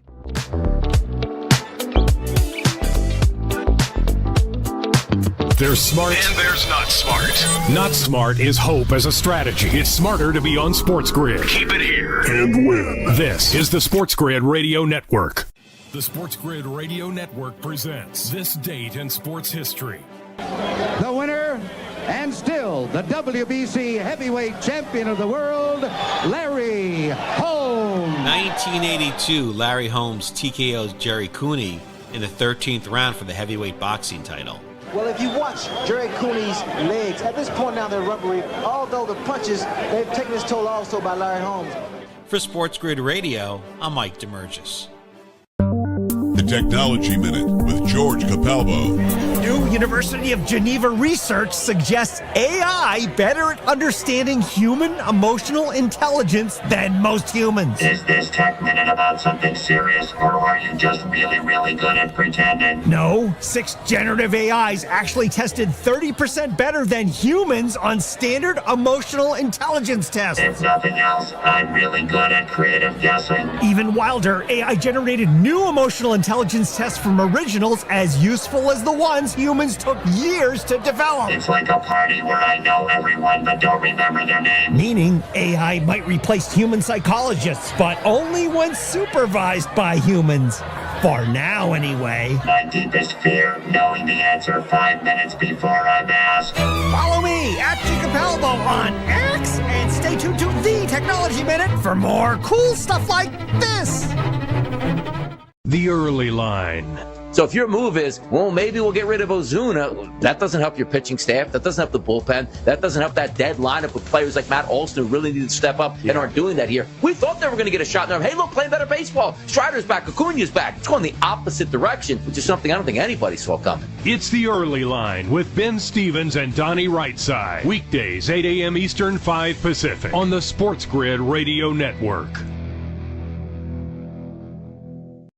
There comes a point when the chips are down. To coin a phrase. When the only thing you can do is stop and wait. Do you want to face that moment prepared or rely on luck? Get the winning edge. This is the SportsGrid Radio Network. You're listening to Football Full Circle with Joe Lisi and Ben Stevens.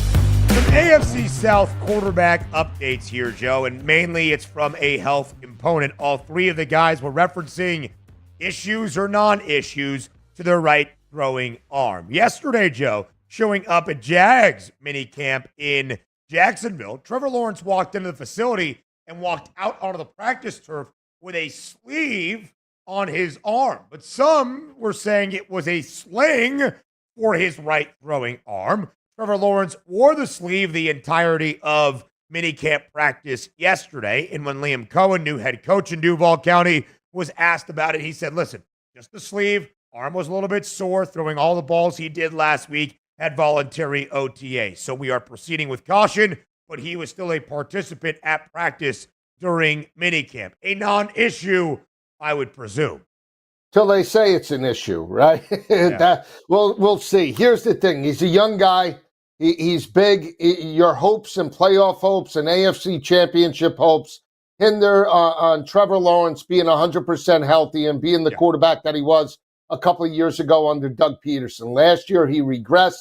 He became more turnover prone, looked like a deer in the headlights, and then obviously went down to injury in the middle part of the season. If I'm Liam Cohen, I take as much precaution as possible in limiting Trevor Lawrence in terms of throwing the football right now. Let him understand the playbook. Let him understand the calls. Have the backups do the work, because if it is an elbow, you don't want that to linger into week number 1, and then all of a sudden he's not 100%, because this team needs to step up. They have Travis Hunter. They obviously have Brian Thomas, and you have a great duo in terms of ETN and Tank Bigsby at the running back position. Let's get it done.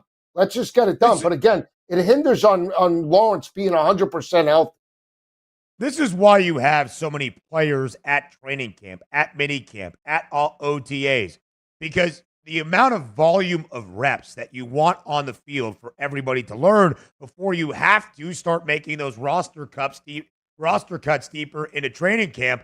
You have so many balls that need to be thrown during 7-on-7 individual workouts, quarterback and wide receivers, even in team drills. So if Trevor Lawrence is taking most of that on, obviously it makes sense. His arm is a little bit sore. To me, a non-issue. And again, Liam Cohen's main task in year number 1 as the head coach of the Jaguars, restore Trevor Lawrence to his second year, his only Pro Bowl season.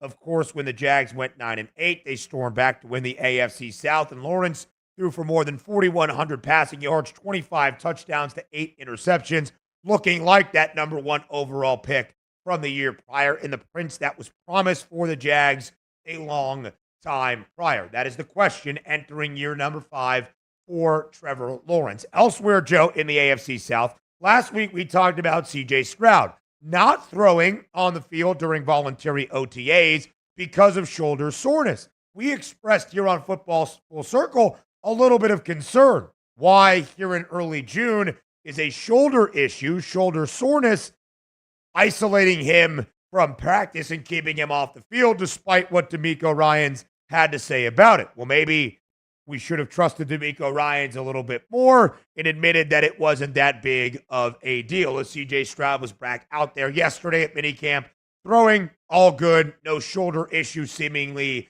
lingering on for Stroud. Yeah, no, and you talk about C.J. Stroud. He regressed slightly under Bobby Slowick. They fire Slowick at the end of the regular season. And again, in order for Houston to step up, they need to throw the football more consistently than what they did. Now, a part of that was Tank Dell goes down in the loss to Kansas City in the regular season. Once they had that situation play out, it was a bunch of backups. Xavier Hutchinson and all the third and fourth stringers couldn't make up for Tank Dell's absence.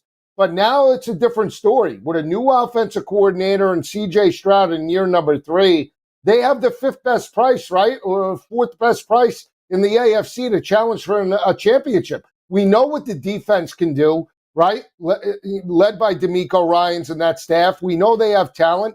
They now have to step up. Will Anderson can't just carry the team solely. That offense needs to help out. And with Mixon and now Nick Chubb, again, there is no turning back. This team now is a potential contender, but it hinges on C.J. Stroud's success, and we'll see if he can do it with a new OC in year number 3.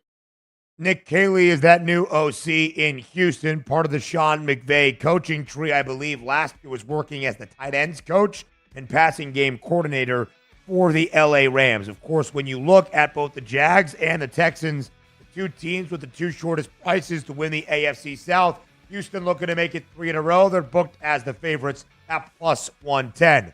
How about the shoulder issue for Anthony Richardson? That's next on FFC.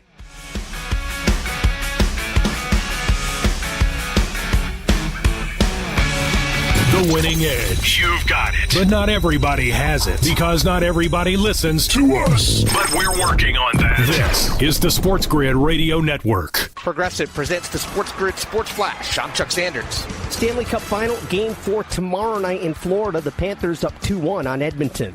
NBA Finals, Game 3 tonight in Indianapolis. The series tied at 1 game apiece. Oklahoma City knotted things up with a 123-107 win on Sunday in Game 2 after the Pacers took Game 1 by a 111-110 count last Thursday. Indiana says star Tyrese Halliburton has a minor lower leg injury, but he says he won't be hampered anyway tonight. Head coach Rick Carlisle said, quote, "I know he has some discomfort." The star averaging 15.5 points, 6.5 rebounds, and 6 assists on 50% shooting so far in the series. Indiana hasn't lost 2 in a row since the regular season, games on March the 8th and 10th. Save big when you bundle auto and home, renters, or condo with Progressive. That's the Sports Grid Sports Flash. I'm Chuck Sanders.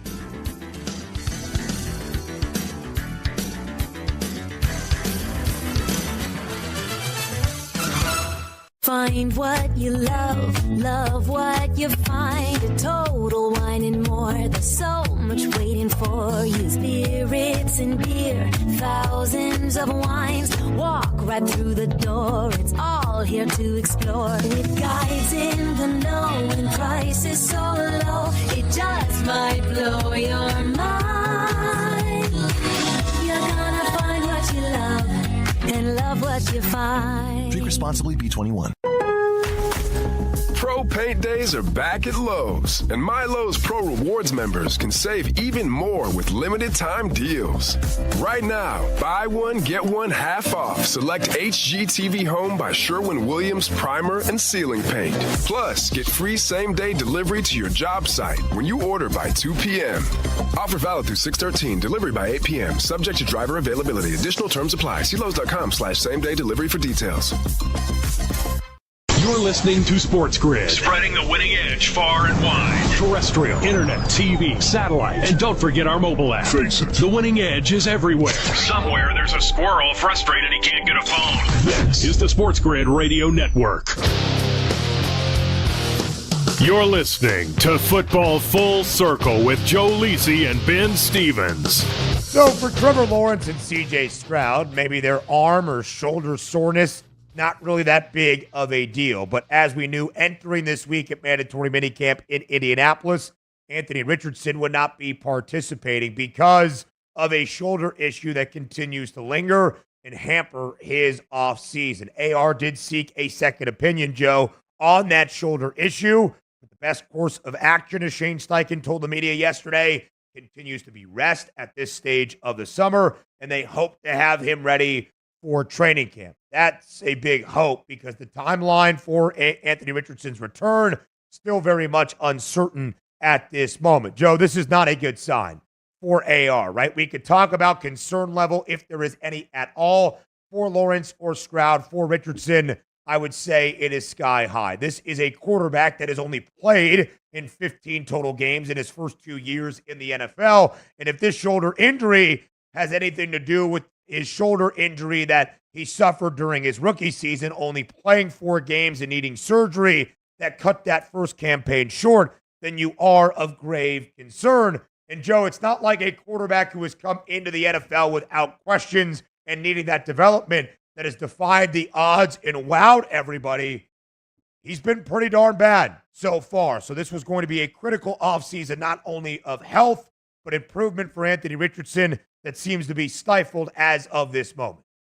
Yeah, so a couple of things. When we did the show throughout last week and we talked about the AR situation, Daniel Jones was still plus 136, 138 to be the starter. Today, right now, we look at the board on FanDuel, Daniel Jones minus 166. That tells you everything you need to know. And again, this is a team now with Steichen at the helm that has been close to knocking down the playoffs. They have legitimate talent as it relates to Jonathan Taylor, one of the best running backs in the AFC, but they've yet to knock down that door to potentially get into the playoffs, winning the division or making it as a wild card. And it hinged on the success of Anthony Richardson, right, in terms of his progression in terms of being a starting quarterback. Now you add that, and now you add the fact that he might not even be ready or healthy week number 1, and the team has a decision to make. If I'm Steichen right now, there's no doubt. AR has to prove that he's 100% healthy. If there's any doubt, I'm going with Daniel Jones week number 1. My job depends on me getting to the playoffs. We have the talent. We know about the wide receivers that we've drafted, and Pittman and all this team. They need a quarterback that can get them the football. That's the only way they're going to win games in the conference. And Daniel Jones right now wouldn't shock me, Ben, as we enter July, August. He might go to minus 300 to be the starter week number 1 in September. So, Lacey Guy, I don't want to give us too much credit here, but because you and I have a strong backing and background in college football, in some of those NFL draft conversations and the quarterbacks we see rocket up the odds board or the draft board, you and I have a pretty good sense and feel of if we think this experiment and the development is going to work in the NFL. 2 main examples right now. Anthony Richardson. You and I both watched him dazzle at Florida. Some of the athletic things this guy can do and the arm strength he possesses are otherworldly. Not many other quarterbacks playing the game right now can do what Richardson can. But the main question about AR in his only full year collegiately as a starting quarterback with the Gators was completion percentage, efficiency, accuracy. 53.8% completion percentage in 2022, his only full year as a starter with the Gators. That is not one thing that often gets better as you take that next step to the National Football League. It is not. It has regressed.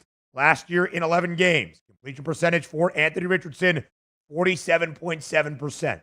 The worst number of any qualified quarterback in the National Football League a season ago. And Joe, of any quarterbacks that made or at least played in 10-plus games, Anthony Richardson by far the worst completion percentage, 47.7. No other quarterback that played in double-digit games last year had a completion percentage worse than 60%.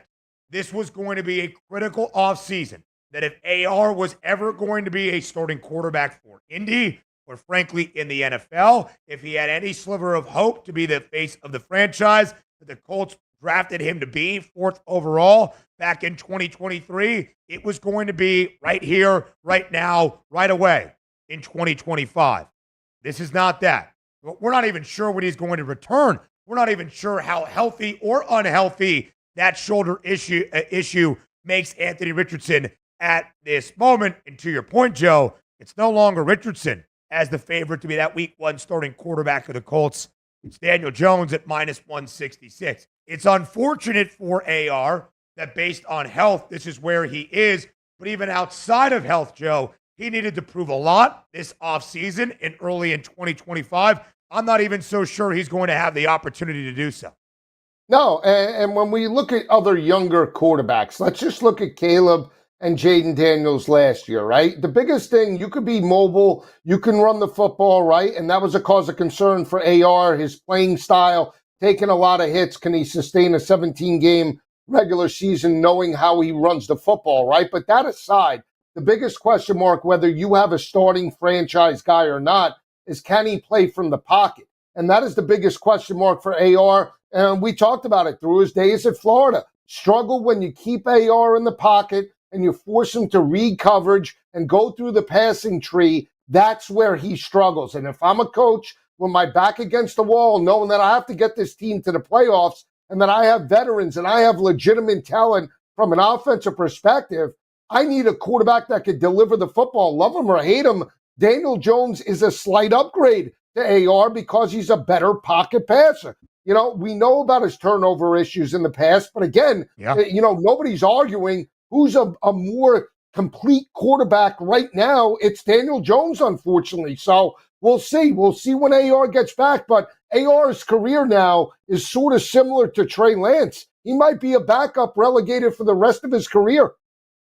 Kind of hinges on this season, Joe. There is no doubt Daniel Jones is in there. You could also say it's a prove-it year for Shane Steichen. His first 2 years in Indianapolis, not bad, pretty average. 9-8 in year number 1, 8-9 in year number 2. A perfect 17-17, even 500 in his 2 years as a head coach. Now, if you want to give Steichen, the offensive mind, the benefit of the doubt, what did you guys want me to do? We drafted Anthony Richardson to be that quarterback of the future. He hasn't even been healthy enough for me to get a true picture or a development on this guy. But there's not a lot of wiggle room, of course, in Indy, where Jim Irsay's daughters now take over as the ownership trio, if you will, following Irsay's passing just a few weeks ago. Indianapolis, a lot to figure out in the quarterback room moving forward. Lisa Guy, we could say the same about a couple of other quarterbacks we have properly diagnosed, like Will Levis, who, of course, is now a backup in Tennessee. We'll see what his future holds in the NFL, really, as a whole. Another quarterback battle that's interesting is the very jumbled QB room in Cleveland. Joe Flacco, Kenny Pickett, Dylan Gabriel, and Shedeur Sanders. Those odds also out to be the Week 1 starter for the Browns. Flacco, the 40-year-old, is the favorite at plus 110. Kenny Pickett, acquired via trade with Philadelphia this offseason, 2-1. And Dylan Gabriel now has a better price to be the starter at plus 500 than that of Shedeur Sanders at 7-1. Just about 48 hours to go, it was Dylan Gabriel plus 1060 and Shedeur closer to a plus 310 price.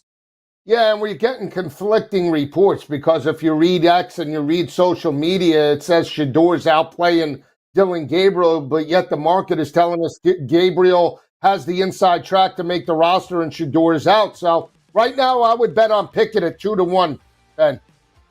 Me as well. And frankly, Joe, I think it has to be Kenny Pickett to start. What's the purpose of the veteran Joe Flacco, who, yes, 2 years ago started the final 5 games for Cleveland, got them to 11 wins in a playoff spot, but it's about the future in the land. More on that next here on FFC.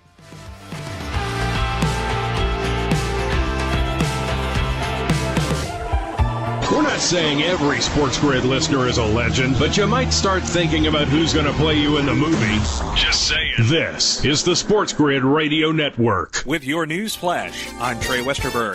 This update brought to you by Wendy's. New Jersey Transit's train engineers have overwhelmingly approved a tentative deal that ended their 3-day strike last month that halted service for some 100,000 daily riders, including routes to Newark Airport and across the Hudson River to New York City. The agency and the Brotherhood of Locomotive Engineers and Trainmen announced the results Tuesday. They said the 7-year agreement covering the years 2020 through 2027 was supported by 398 members, while 21 voters rejected it. Los Angeles police swiftly enforced a downtown curfew Tuesday night, making arrest moments after it took effect, while deploying officers on horseback and using crowd control projectiles to break up a group of hundreds demonstrating against President Trump's illegal immigration crackdown. Hours later, many of the protesters had dispersed, although sporadic confrontations continued that were much smaller than in previous nights. I'm Trey Westerberg with your news flash.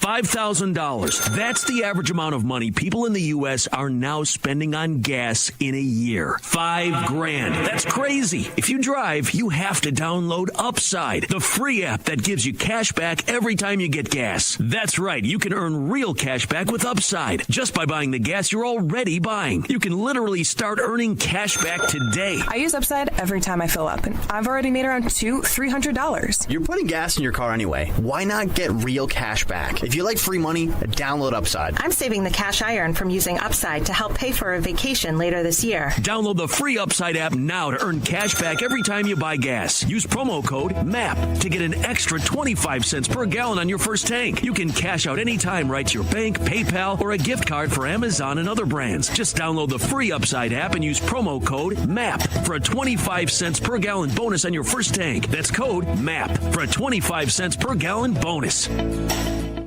Remember when you were thankful you could just get AM and FM? Things have progressed. Now even an app on your phone can give you a 21st century thrill with that little drop of heaven called the deposit notification. This is the SportsGrid Radio Network. You're listening to Football Full Circle with Joe Lisi and Ben Stevens. Live right here on Football Full Circle, it is FFC. So the Browns have a very jumbled quarterback room for 2025, not to mention Deshaun Watson still on the financial books as well. Joe Flacco, the veteran. Kenny Pickett, maybe still with some upside early in his NFL career in the 2 rookies. Dylan Gabriel and Shedeur Sanders. Again, from the odds, Flacco is the favorite to be the week 1 starter for the Browns, plus 110. Kenny Pickett, plus 200. Dylan Gabriel, 5-1. Shedeur Sanders, now the longest price of this bunch at 7-1. Joe, in comparing the two rookies, there's no doubt that Cleveland likes Dylan Gabriel better. How could I say such a thing? They drafted Dylan Gabriel in the 3rd round, and Shedeur Sanders fell to them in the 5th. They drafted and selected Gabriel in front of Sanders. Now, I don't think either of the two rookie signal callers are going to end up being the starting quarterback. We'll see which of the two, if either, end up making that 53-man roster when all is said and done. You don't believe, Joe, they're going to keep 4 quarterbacks with Deshaun Watson there as well. So really the question to me, like you posed right before the break, Joe Flacco or Kenny Pickett? If I'm the Cleveland Browns with a 5.5 win total for 2025 and the under having considerable juice at minus 140, I want to see what Kenny Pickett has. I know what Joe Flacco has. He is a veteran if things really get off the rails. But I'm going to have Kenny Pickett start from week number 1. Your hope, right, and now Kenny Pickett on his 3rd team from Pittsburgh to Philly to Cleveland, is that he can channel and have a progression similar to Baker Mayfield and Sam Darnold, where they bounced around multiple teams, finally got an opportunity to start, and all of a sudden have become legitimate starters in this league for both now Seattle and the Tampa Bay Bucks. It's worth the risk to see if Kenny Pickett, with Kevin Stefanski, who's been 2-time Coach of the Year and is, coached up, obviously, Jameis and Joe Flacco to elite performances, that he could do the same with Kenny Pickett. And he's young enough where that might be your quarterback for the next 4 or 5 seasons. We don't know. And if we're talking right now, Kenny Pickett, Dylan Gabriel, Shedeur Sanders, Pickett has the experience. Pickett's young enough. And again, he's a veteran with Kevin Stefanski, where if things perform well from an offensive perspective, this team has a shot. You can't say no, knowing how the AFC has been up and down. Look, I know it's a 5.5 win total. I get that. But they do have an above-average defense where if that defense comes to play, Myles Garrett and the crew can carry them. I'm sorry. Look, we've seen teams fall off a cliff, right? Yeah. We've also seen teams elevate. They could potentially elevate if they get competent quarterback play. You are much more optimistic about this season in front of the dog pound than I am. I would assume you have already bet the over of the 5.5 wins for the Browns this year. No, I haven't, but I tell you I will, and I'll take it. I will. I really believe I probably would. I probably would go up to 7.5. Them to be an 8-9 football team, I don't think is out of the realm of possibility, knowing that they beat the Pittsburgh Steelers, who were in contention for a playoff spot with Jameis Winston in their house on a primetime night. We saw them go toe-to-toe with another playoff contender when they were dead and buried in Denver. Granted, they gave up a ton of yards, but you're telling me with Kenny Pickett, if Kenny Pickett is above average, and I'm not talking about elite, but if he's above average, and you're laughing, I'm serious. I would buy the 5.5 win total. If people are buying the 5.5 win total on the New York Giants, okay, and thinking that because Russell Wilson, can carry this team to 7 or 8 wins because of their so-called defense, why can't Cleveland do it? It's just because it's the AFC North, and we're thinking Cincinnati and Baltimore are going to be world beaters. But again, we have to see how this situation plays out. And Joe, there's 2 teams right now with a 5.5 win total on the FanDuel Sportsbook, both with pretty hefty juice on the under. I flubbed it up earlier. The Giants juiced at minus 140. The Browns even more juice at minus 160 to that under. Theoretically and technically, the worst win total in the National Football League. Cleveland expected to have the worst record in the NFL in 2025. They also, because of their schedules being, their win total being low, and the fact they play in difficult divisions, the Giants have the hardest schedule in the National Football League. The Browns have the second hardest schedule in the NFL. I laugh a little bit, not because of what you are saying now. I just remember as we finished our SportsGrid NFL draft special. We have a bet. And what a time that was. A fantastic 48 hours. Yeah, it was a fantastic 48. Yeah. Let me just say this. People bash, right, and I understand, but people bash Pete Carroll in Seattle when they had a 5.5 win total when Geno Smith was starting. And all he did was lead that team to a playoff appearance and go 9-8. So you can't say it can't happen. Will it be an uphill battle? Absolutely. Do things need to fall the right way for the Browns to compete? Absolutely. All I'm saying is if Kenny Pickett's above average and is more like the quarterback coming out of Pittsburgh than he was his first year with the Steelers, yeah, have a shot. That's all I'm saying. I get it. Listen, and I would take that jump on the Browns, at plus 200 to start Kenny Pickett because of that elevated ceiling, right? You know what Joe Flacco has done. But it's not like Flacco has been with the Browns 5 years and is now back after a year in Indianapolis. He was there basically for 6 games, 5 to end out the regular season, performed incredibly well after Deshaun Watson was injured, led them to the playoffs. Don't get me wrong, but it's not like he's the savior of the organization back. Flacco is incredibly consistent, but that's not really what you're hoping for, I would not think, if you are Cleveland this year. So that's where things stand around the NFL. Maybe Joe Lisi is onto something. Listen, the Browns have a talented roster. They won 11 games 2 years ago. We'll see if they can do the same in 2025. Of course, that is not the expectation. 5.5 the win total for Cleveland. The under has the hefty juice at minus 160. Let's talk a little college football to end out our hour together here on this Wednesday on Football Full Circle on the other side of the break. I've got 2 things to discuss in the ACC that I bet on yesterday. I want my co-host Joe Lisi's reaction up next on Football Full Circle.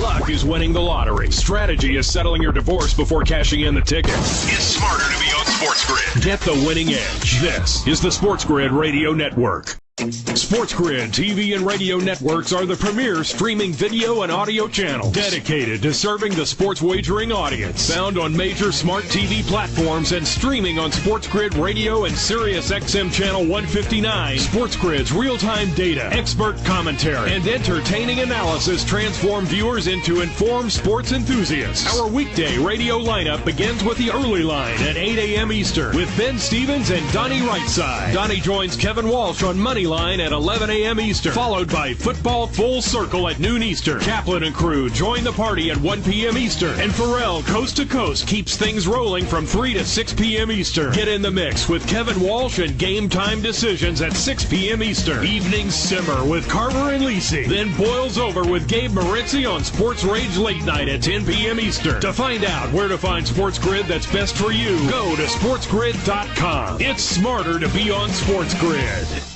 Imagine combining the exciting investment opportunity of cryptocurrencies with the power of artificial intelligence to maximize your IRA, 401k, or other investment funds. Listen, if you're looking for ways to accelerate your retirement growth, Block Trust IRA has market-leading strategies and solutions for all levels of investors, from $1,000 to millions. And they partner with Bitcoin Magazine's #1 crypto trading fund in the world to maximize your returns. Plus, their team of IRA specialists is here to help you roll over your IRA or qualified retirement account to the new world of cryptocurrency investments. So make this free call right now to set up your account and learn more. 800-434-5313. 800-434-5313. 800-434-5313. That's 800-434-5313. It's stark but true. You can either listen to SportsGrid for strategies, odds, and more, or you can pay your bills by digging in your couch cushions for change. Just be sure to wear gloves. Get the winning edge. This is the SportsGrid Radio Network. You're listening to Football Full Circle with Joe Lisi and Ben Stevens. So you know, Joe and I, a couple of college football aficionados, even at dates like this in early June, we start to do a little bit of college football research. We dive into the returning production. We look at schedules. We get projected win totals for the opponents. All of that good stuff starting to do our math. What has changed? What is the same? What remains constant? What can this team, this league, this program improve upon entering a new season? So yesterday, Joe, I'm doing a little bit of early off-season reading on the ACC, on The Athletic, the 10 most impactful moves for this conference all off-season. Of course, Bill Belichick heading to North Carolina was the one that moved the needle the most. We'll see if that's for good or for worse in 2025. But I made 2 wagers based on my own research and then putting that into my own context yesterday around the ACC. One, first and foremost, the team to win the conference. To me, that is Clemson at a plus 135 price. That price has dropped by 10 cents in the last 24 hours. You want to call me a market mover? I would agree. Plus 125, the price on the Tigers as the short favorites to win the ACC championship, Joe, once again. Clemson has won the ACC, by the way, 8 of the previous 10 years, despite not really being a national championship contender in the previous 4 or 5 seasons. In my mind, Lisa Guy, Clemson not only wins the ACC this year, Clemson's making a run in the college football playoff. Yeah, and it hinges on their quarterback, Cade Klubnik. And we talked about the loss to Texas in Austin, right? In the playoff atmosphere, they put up 24-plus points. It should have been 31. They got stuck on a 4th and goal on the 1 yard line, but they should have covered that game. But you're right, and that was one of the best secondaries with Notre Dame in terms of all of college football. The way Cade Klubnik and the passing attack came on, it's great value. Being on Clemson in recent years and just backing them and knowing they're deserving of the plus 125 price, especially knowing how they made a second-half run to knock off SMU in the championship game, right? So if they get there, they're most likely going to win it. Some of the other teams, I think, in the conference that potentially, the ACC is tough because it's so top-heavy that, you want to take a shot. I would take a shot, though, on 2 teams. I would take a shot on Louisville, just knowing how Brom is as a head coach and knowing that he coaches it up. I can't buy into Miami. Sorry, Carson Beck and all the nice new additions until Mario Big Chest gets it done. Can't do it. But Louisville at 7-1, I think, has some value. The other one's a deep shot, and I'm not sold on Brent Pry being a great coach, but 30-1 for Vatek with drones in that offense coming back. I know they lose Stoughton, but so what? 30-1 for the Hokies, to me, has some value, Ben. How about not Brent Pry in Virginia Tech, but Brent Key in Georgia Tech at a 13-1 number? Because that was the other wager I made on the ACC yesterday. I love consistency. And I know in these days of college athletics, you can revamp a lot immediately in the transfer portal. But when you bring back your star quarterback, your star running back, your star wide receiver, and you add on in the transfer portal to fill other holes and make additions for a coach in Brent Key, who I think is one of the best in college football and has proven as such, booked as an underdog, I bet the Bees, Joe, over 7.5 for their win total, expecting them to get to 8. In the first 2 years under Brent Key as a full-time head coach, they have won 6 games in 2023, and then in 2024, a 7-5 regular season record. You got Haynes King back, Jamal Haynes next to him, Malik Rutherford, and you add on Eric Rivers, one of the top wide receivers in the country last year, the transfer from FIU. You filled some holes defensively. I love the Yellow Jackets entering this year, Joe. And frankly, if I think they're an 8-4, 9-3 football team sailing over that win total, maybe they can make some noise contending for a conference crown. Yeah, if they could get to 10 or even obviously 11 wins, they're going to be in the conversation. The biggest thing for me in terms of what Brent Key has brought that program is physicality in the interior line. When he took over a couple of years ago, Georgia Tech gave up 221 rushing yards per game. He's taken 100 yards off of that from last year. They only gave up $122 on the ground, and they went toe-to-toe with the most physical team in the SEC and lost Georgia. That's an indicator that they're on the upswing. Yeah, absolutely so, Joe. The Georgia Tech defense has improved rapidly over the span of the last 2 years. Love Georgia Tech over 7.5 wins. He's Joe Lisi. I'm Ben Stevens. That does it for us today on Football Full Circle. Show returns tomorrow, noon Eastern time.